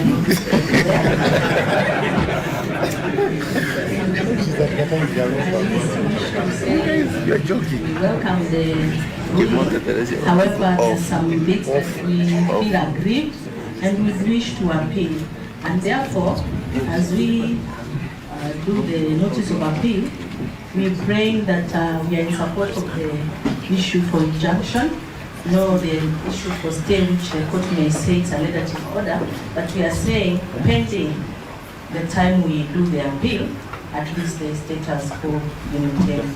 And also we wish to say that there was an issue that the Court of Appeal today dismissed an application for stay. That is not true. We were told to serve, but we were all served, and that's the reason why we were given another date. So therefore, we are in support of these 2 applications that have been made today.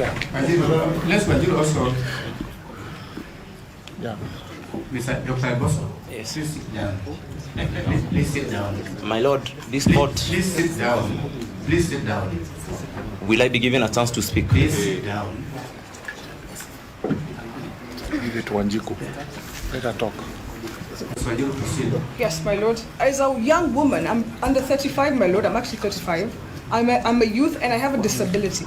And we're the owners, I think, on the platform that check that we have a disability, my lords and my lady.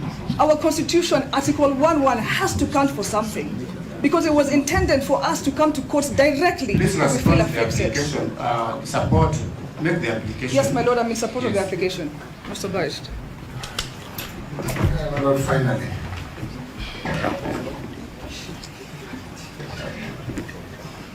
My lord, in response to the 2 applications. My lord, there are 3, not 2. Actually 4. But they are saying the same thing. They say what to. There are 2. Yes, my lord, in response to the application by my learned friend, Mr. Judicial, future senior counsel, and my learned friend, Mr. Wanjiru, I wish to say as follows, my lord. Number 1, the Matthew paper order sought by my learned friend fall on the basis of the following principles. Number 1, my lord, there is already an appeal that has been filed in the Court of Appeal, and an application for stay under Rule 5 to be filed, being application number 554 of 2024. The Court of Appeal is therefore seized of this matter, already says of this matter. In those circumstances, my lord, a party can only apply for stay in the court of appeal. That's point number one. My lord, point number two, ordinarily, when a court delivers a ruling in a matter, the court becomes functus officio in respect of that particular matter. My lord, that matter therefore, or the applications made are therefore res judicata in the sense that a determination has been made, and this court cannot go back and approbate and reprobate at the same time. You cannot deny an order and then purport to issue the order again. Point number three, my lord. My lord, rules 23 and 24 of the Mutunga rules as presented before you, together with an application by my learned friend on substantive issues touching on actions that may be undertaken subsequent to this, including, my lord, the qualifications of the Deputy President nominee, KINDIKI, can only be brought to this court, my lord, through one, either a new petition and a new application, or two, my lord, through an application for review. The only avenue that Mr. Ndego can bring all the issues that he has spoken to this afternoon are application through review. No application for review or setting aside has been filed before this court by Mr. Ndego. And therefore it is inconceivable, my lord, that this court would entertain the application brought on several grounds, my lord, including grounds challenging the suitability or otherwise of the Deputy President nominee. My lord, lastly, and because my learned friend will submit further, once a court has delivered a ruling, my lord, the justice of the cause is that consequential processes can be undertaken given that there are no orders in place. And that is not for the court to be part of the control. That is for other parties, probably not before this court, my lord. My lord, what you have done is dismissed the application of Conservatory. So that's a negative order. If the court cannot be invited to review or to stay a negative order that has dismissed an application. And the negative order again goes to the application by Kimodo and Company Advocates from KWETHIRWA, who has also sought to stay your orders. Yet, all that application had, my lord, was for the former Deputy President to apologize, former underlined, to apologize to NIS. Surely, Kimodo, you can do better. My lord, I invite my friend. You are protected, you are protected. Mr. Kimodo and company. Yes, my lord, my name is Mudhomi Fienkolu for the second interested party. I have listened very keenly to the two applications. Let's see what to say. And the issues for you to weigh in your mind are as follows. One, if the outcome they seek through these two applications was declined by the Court of Appeal, not yesterday, but today morning, can this court, being a court lower than the Court of Appeal, on the very same day be seized of an application that results in the very outcome? May I kindly bring it to your attention that counsel has a duty to this court to speak the truth. Being an officer of this court, being a doctor and a teacher of the law, he understands the duty that he has towards you and towards the law and the fidelity to the law. It is not true that an application was dismissed. It is true that parties were told to serve. So let's submit on the premises of facts and not the premises of presumptions and the intentions to mislead. It was declined.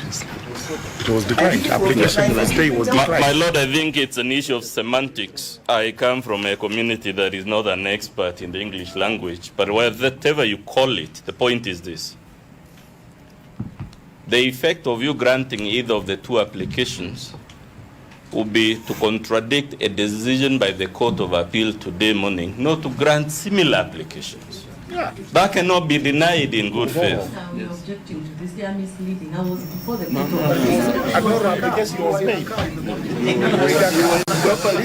Appeal. My Lord, the Court of Appeal is a court of record. I don't want to belabor this point. Let me move to my next point. The Court of Appeal is a court of record, and I'm sure the court has access to that record. Two, my Lord, it is not like Kindiki was nominated yesterday or the day before yesterday. He was nominated several days ago. If the applications now being made were made in good faith, they should have made a formal application several days ago, which would have been on record, which would have had the opportunity to respond to. You are now being invited by submissions from the bar without a formal application to grant some relief, supposedly on the ground that Kindiki is unsuitable. That cannot be proper, my Lord, especially when the nomination of Kindiki wasn't made yesterday or last night. They had notice for several days. If they have any issues with the suitability, they would have filed an application on that regard or even amended the applications we just determined, and they were granted that leave, and they didn't amend them. So surely it's an ambush for my colleagues now to stand up and start telling you Kindiki this, Kindiki that, and therefore stay, and therefore Madhu paper this and that. Two. Number three, my Lord, what you're being asked to do is to flip-flop or to behave like a pendulum. My Lord, a pendulum moves from this end to the other end, but it never leaves the two extremes, so there is what I usually call motion without movement. The court has already read a ruling to us saying that it cannot issue a conservatory order that would have the effect of suspending any provision of the Constitution. You're being invited right now to do exactly what you have just told us cannot be done, and you're told the reason you should do that is because you're human and there is a possibility you're in error. Of course, there is a possibility, my lords, you're in error, but there is a court that exists to correct errors made by this court. You're being asked to embarrass yourself to say just a few minutes ago that the conservatory order should not have issued in the first place, and then you're being invited to issue an order that would have the contrary effect. I think they are setting up the court for embarrassment. My Lord, there is a reason, there is a law which we all know because both the people in the bench and the bar are lawyers. And it is common ground that no appeal operates automatically as a stay of any decision made by any court. The reason that rule exists, my Lord, is so that whoever is desirous of an appeal can move the appropriate court, which they have done, and persuade that appropriate court to issue that stay. So they are telling you because there is a possibility you might be in error, therefore automatically, but the rule, if I understand it, is that no appeal, let alone an intention to appeal, can issue automatically. Lastly, my Lord, you have been told about a Madhu paper, a junction. I thought we were talking about conservatory orders, my Lord, because Munya told us injunctions are remedies in the realm of private law. They exist to protect personal private interests, and conservatory orders, which you just said cannot issue in the circumstances of this case, are the remedies available in public law for the ordered functioning of public agencies. And because, my Lord, I said this court has jurisdiction, if eventually you find that the Honorable Rigathi Gachagua was not lawfully impeached, This court has still confirmed it has a remedy. It can undo the entire process. Let us not detain you here, back and forth, flip-flopping, behaving like a bedlam. It is holding the court at ransom, in my view. Thank you. My Lord, if I use only 2 minutes, after that, you will respond after Peter.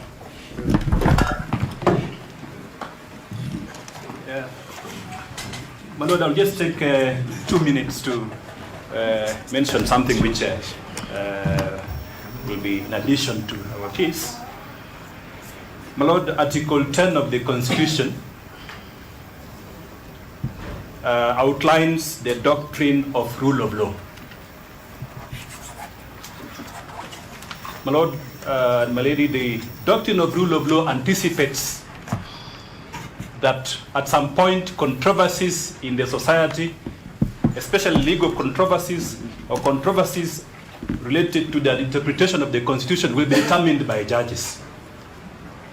And concomitant to that is the doctrine of finality of your decisions. And more importantly, the public policy in terms of consistency in judicial decision making. So, my Lord, my lady, once you've made a decision,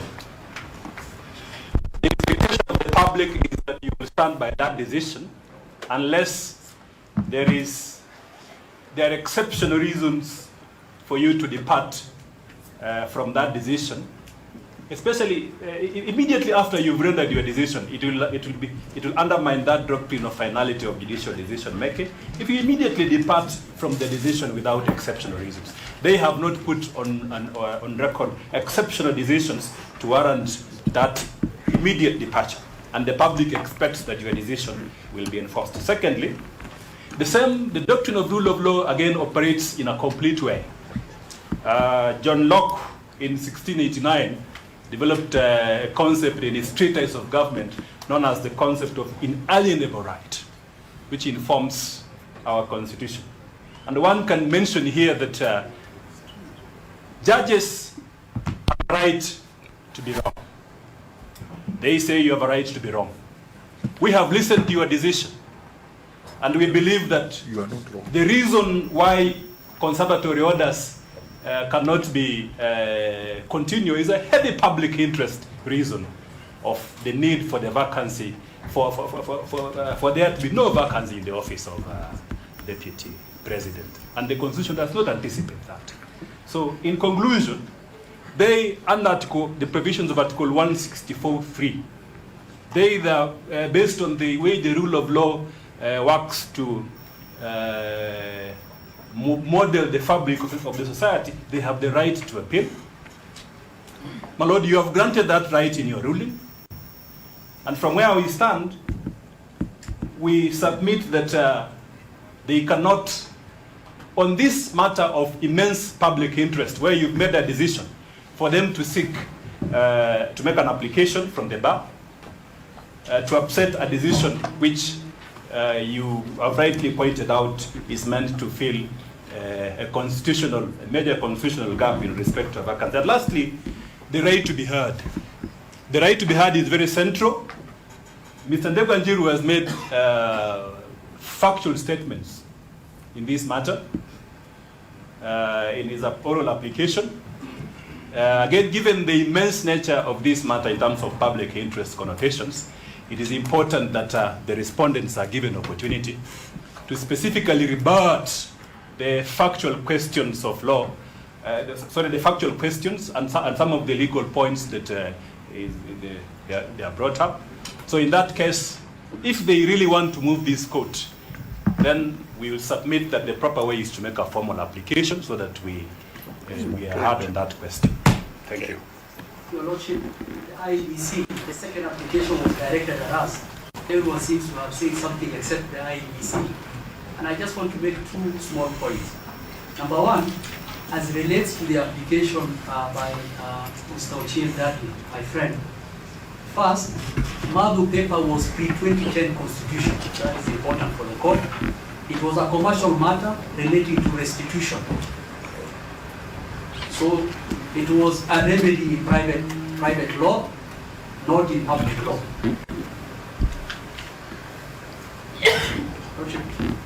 Madu paper was pre-2010 constitution. It was a commercial matter, a restitution in private law. So this will not apply. The second issue, application by Mr. Ndegwa, learned counsel, I am looking forward to reading the decision of the court, because those were issues that we were on our feet for 30 minutes arguing about the role of IEBC and what needs to happen. So already the court has made a decision on that, and likely the answer will be in the ruling that the court has already read. Third one, and most importantly, I want to point to the court the case of Eliud Matindi and two others versus the President of the Republic and the PSC, E084 of 2023. It is the CAS matter. And it feels almost like deja vu that Ochiel Dandi is here making this point. We lost that matter in the High Court. The court made a finding that the offices of CAS were not constitutional office. We were on our feet for a long time trying to urge the court to give us a Madu paper injunction. And the court said, if the issue related to constitutional compliance or constitutional infraction, as the court has already noted, that the position of the Constitution must remain operational from the decision of this court, then that injunction will not apply. The remedy is for the parties to apply to the Court of Appeal for an appeal or a review of that decision. So those three things can clarify those two issues for the court. We think these applications are not merited, and the court and the parties should put more effort in fighting the application. Thank you.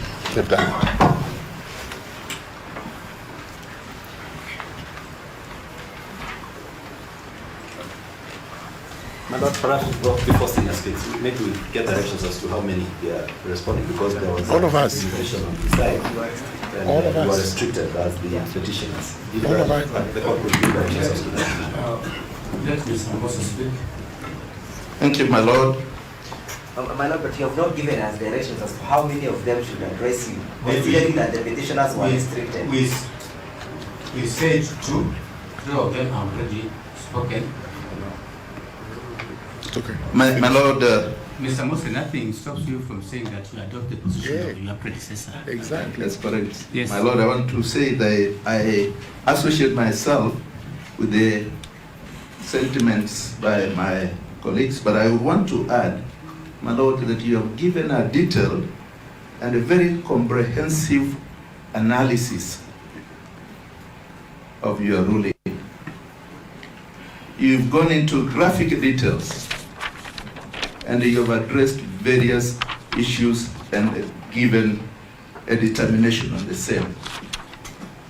We are not before this court, my Lord, to litigate in installments. My learned colleague, Mr. Ndegwa, has all along been aware that Professor Kindiki was nominated. For him to just spring up now and start raising issues concerning Professor Kindiki is just but a mockery of the justice system. My Lord, you've made a determination. You have thanked us official. We will not want you to reopen these proceedings again. They have known and available avenues to them. Let them proceed on those avenues. My Lord. Thank you very much. On only one point, which I actually objected to when it was being made, the point was that how would Kenyans receive the decision? I'm not so sure whether this is what these applications should be based on, because whichever way, there will be parties that will be aggrieved by the decision, there are many others that will be satisfied. Do not be misled that there will be protests, just the way I also cannot mislead you by saying there will be jubilation and celebration everywhere. The position remains, the court has rendered itself in that decision, the court is thanked us, and therefore we have now to move on. Any party aggrieved knows what to do, which is either to appeal, apply for a review, variation, or whatever it is they have to apply for. If the processes that will take place after this would be contra the Constitution, every party knows what to do, and this court is still seized of the matter, and they will be coming over here for a pronunciation on what the constitutional rights are. Therefore, we should actually not be taking the route that the decision may be popular or unpopular. It's a decision of the court, and it cannot be challenged along those lines. Thank you. My Lord, honoring the court and my colleagues' time, this is my rejoinder in exactly 2 minutes. My Lord, Rule 32.2 of the Mutunga Rules allows us to make this application informally as we make it. Rule 32.2 of the Mutunga Rules allows us to make a marked paper application as we do. It says the application can be made informally immediately after delivery of the judgment. Rule 32.2 Mutunga Rules. My Lord, this President, the Attorney General, when on the other side, has many times sought a marked paper injunction. In the Finance Act litigation, where my friend Mr. Somane was present, Justice Majanja presiding, this court, in this room, issued a marked paper injunction. My Lord, on the last point, my learned friend Mr. Ojenda sounds familiar with the marked paper case. It's a Court of Appeal decision. I saw the first one, Batch versus Rent Tribunal. Is one of the most cited cases on the question of stay. And in that case, the Court of Appeal said, my Lord, allow me to read, and then I'll sit down. There is no inconsistency in granting such an injunction, a marked paper injunction, after dismissing the motion. The purpose of the order is to prevent the Court of Appeal's decision from being rendered nugatory. Should that court reverse the High Court's decision? Respondents concede that you could be wrong. There's human infallibility. The purpose of the request we make is to respect that issue. What if you're wrong? And you allow the wrong person to come into the high office you've just established. My Lord, allow the request for 7 days. Thank you so much, my Lord.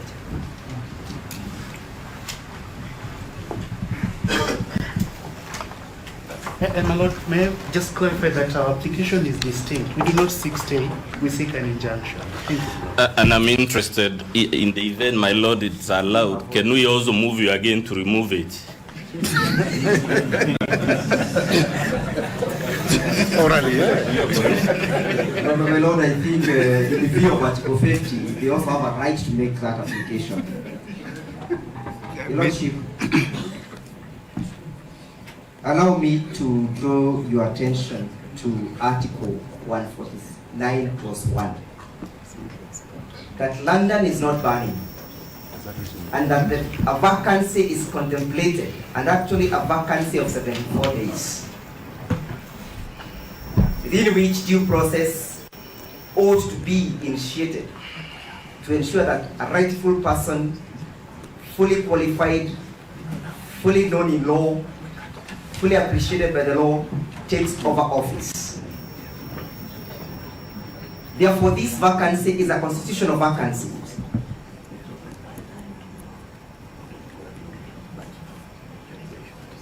Further to that, Your Lordship, permit me to address you that this is a new application, and this application has not been determined. Further, allow me to indicate that I listened pensively to the 3 thematic issues that were raised by the court, and this is not one of them that was raised and resolved by the court. Finally, Your Lordship,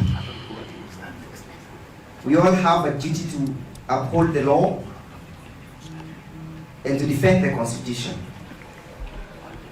On the 16th of October 1953, Fidel Castro had this to say in his defense, that history will absolve me, history will absolve the petitioners.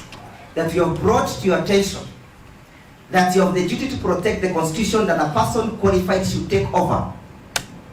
I'll wait for the ruling. Finally, Mr. Somane has not addressed you on the qualification and the ability of a person to meet those qualifications under Article 99 and Article 97. He has not even told you that they are not applicable. If the court wants to say they are not applicable, history will absolve me. If the court wants to say that it has no power to defend the constitution, history will absolve me. If the court wants to pave way and mutilate this constitution, history will absolve me.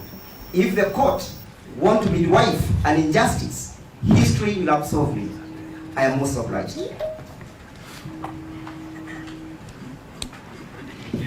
My Lord, Sabideri, for the 9th question. Only 2 issues. I invite you to Article number 23 of the Constitution, which gives parties right to come before you. Article 23 of the Constitution, which allows parties to come before you to seek for leaves. And in this instance, we are seeking an injunction by way of a stay, albeit temporarily, of the orders that this court has issued. And we are not seeking these orders in eternity. We are moving into the appellate court once we have the ruling. Number 2, my Lord, I invite you to the application by the 9th petitioner, the notice of motion application dated 18th of October. Because there was an allegation that we have been sitting here and it's coming as news that Professor KINDIKI has been nominated to take over the position. My Lord, that notice of motion application speaks to the application that we're making, that it was seeking for a conservatory order, and the court has rendered its decision. So we are inviting you kindly to exercise your discretion so that we may have that application processed before the appellate court, if it is found of merit, so that we don't have to have it as an academic exercise. Thank you, Madam.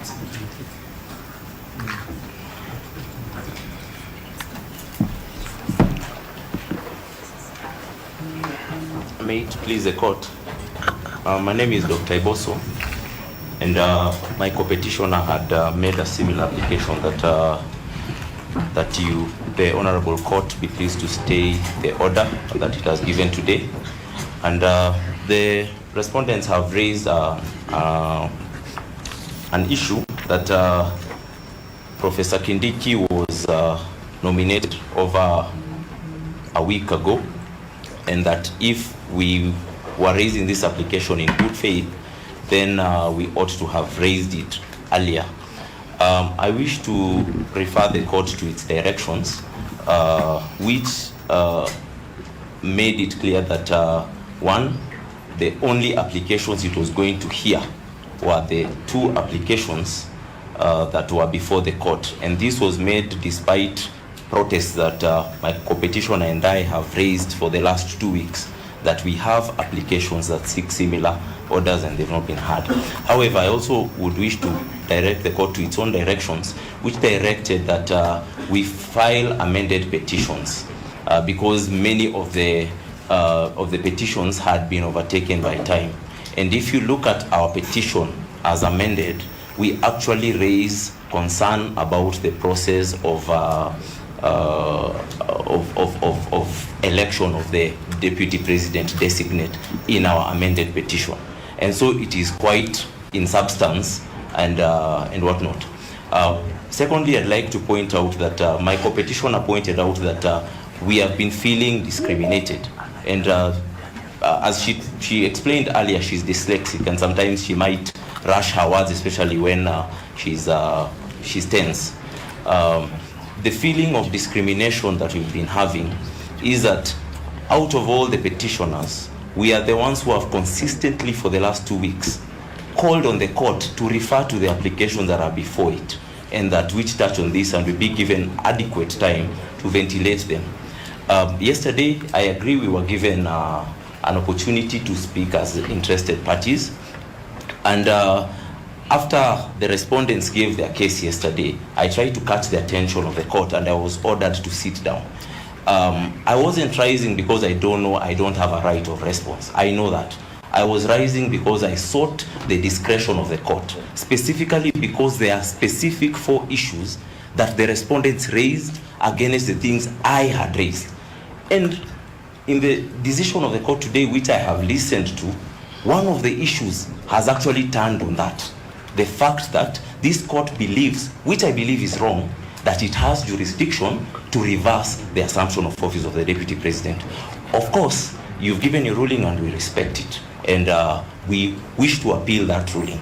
However, now we are asking the court, because both the respondents and us applicants agree that we have moved the Court of Appeal, and the Court of Appeal has given a mention date. So the court is aware of that, or at least that is not disputed. We are asking the court to stay its decision today, allow us to move the Court of Appeal appropriately so that it can give the necessary orders as relates to that, even if it means correcting what we believe to be the wrong finding of the court. The idea that this court is functus official does not arise, because the rules of the civil procedure, I'm not sure which rule exactly it is, allow any court, after giving its judgment, allows a party to ask for a stay even informally and the court to grant it. So really the issue of functus official does not arise. Thank you very much. Thank you. We will adjourn for 20 minutes. We'll be back at 5:30. 5:30.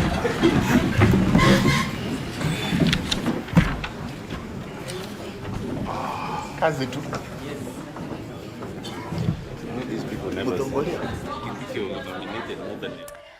All right, that is just the court there taking a break, set to resume at 5:30 p.m. What you had there was submissions from the various advocates, and this just comes after that particular ruling by the 3-judge bench there that has now vacated the conservatory orders and sets clear path for Professor Kithure Kindiki. You did hear what the judges did say there, that the Constitution does not envision vacancy in the position of the Deputy President there. Of course, various matters also did come to the fore from the various judges there.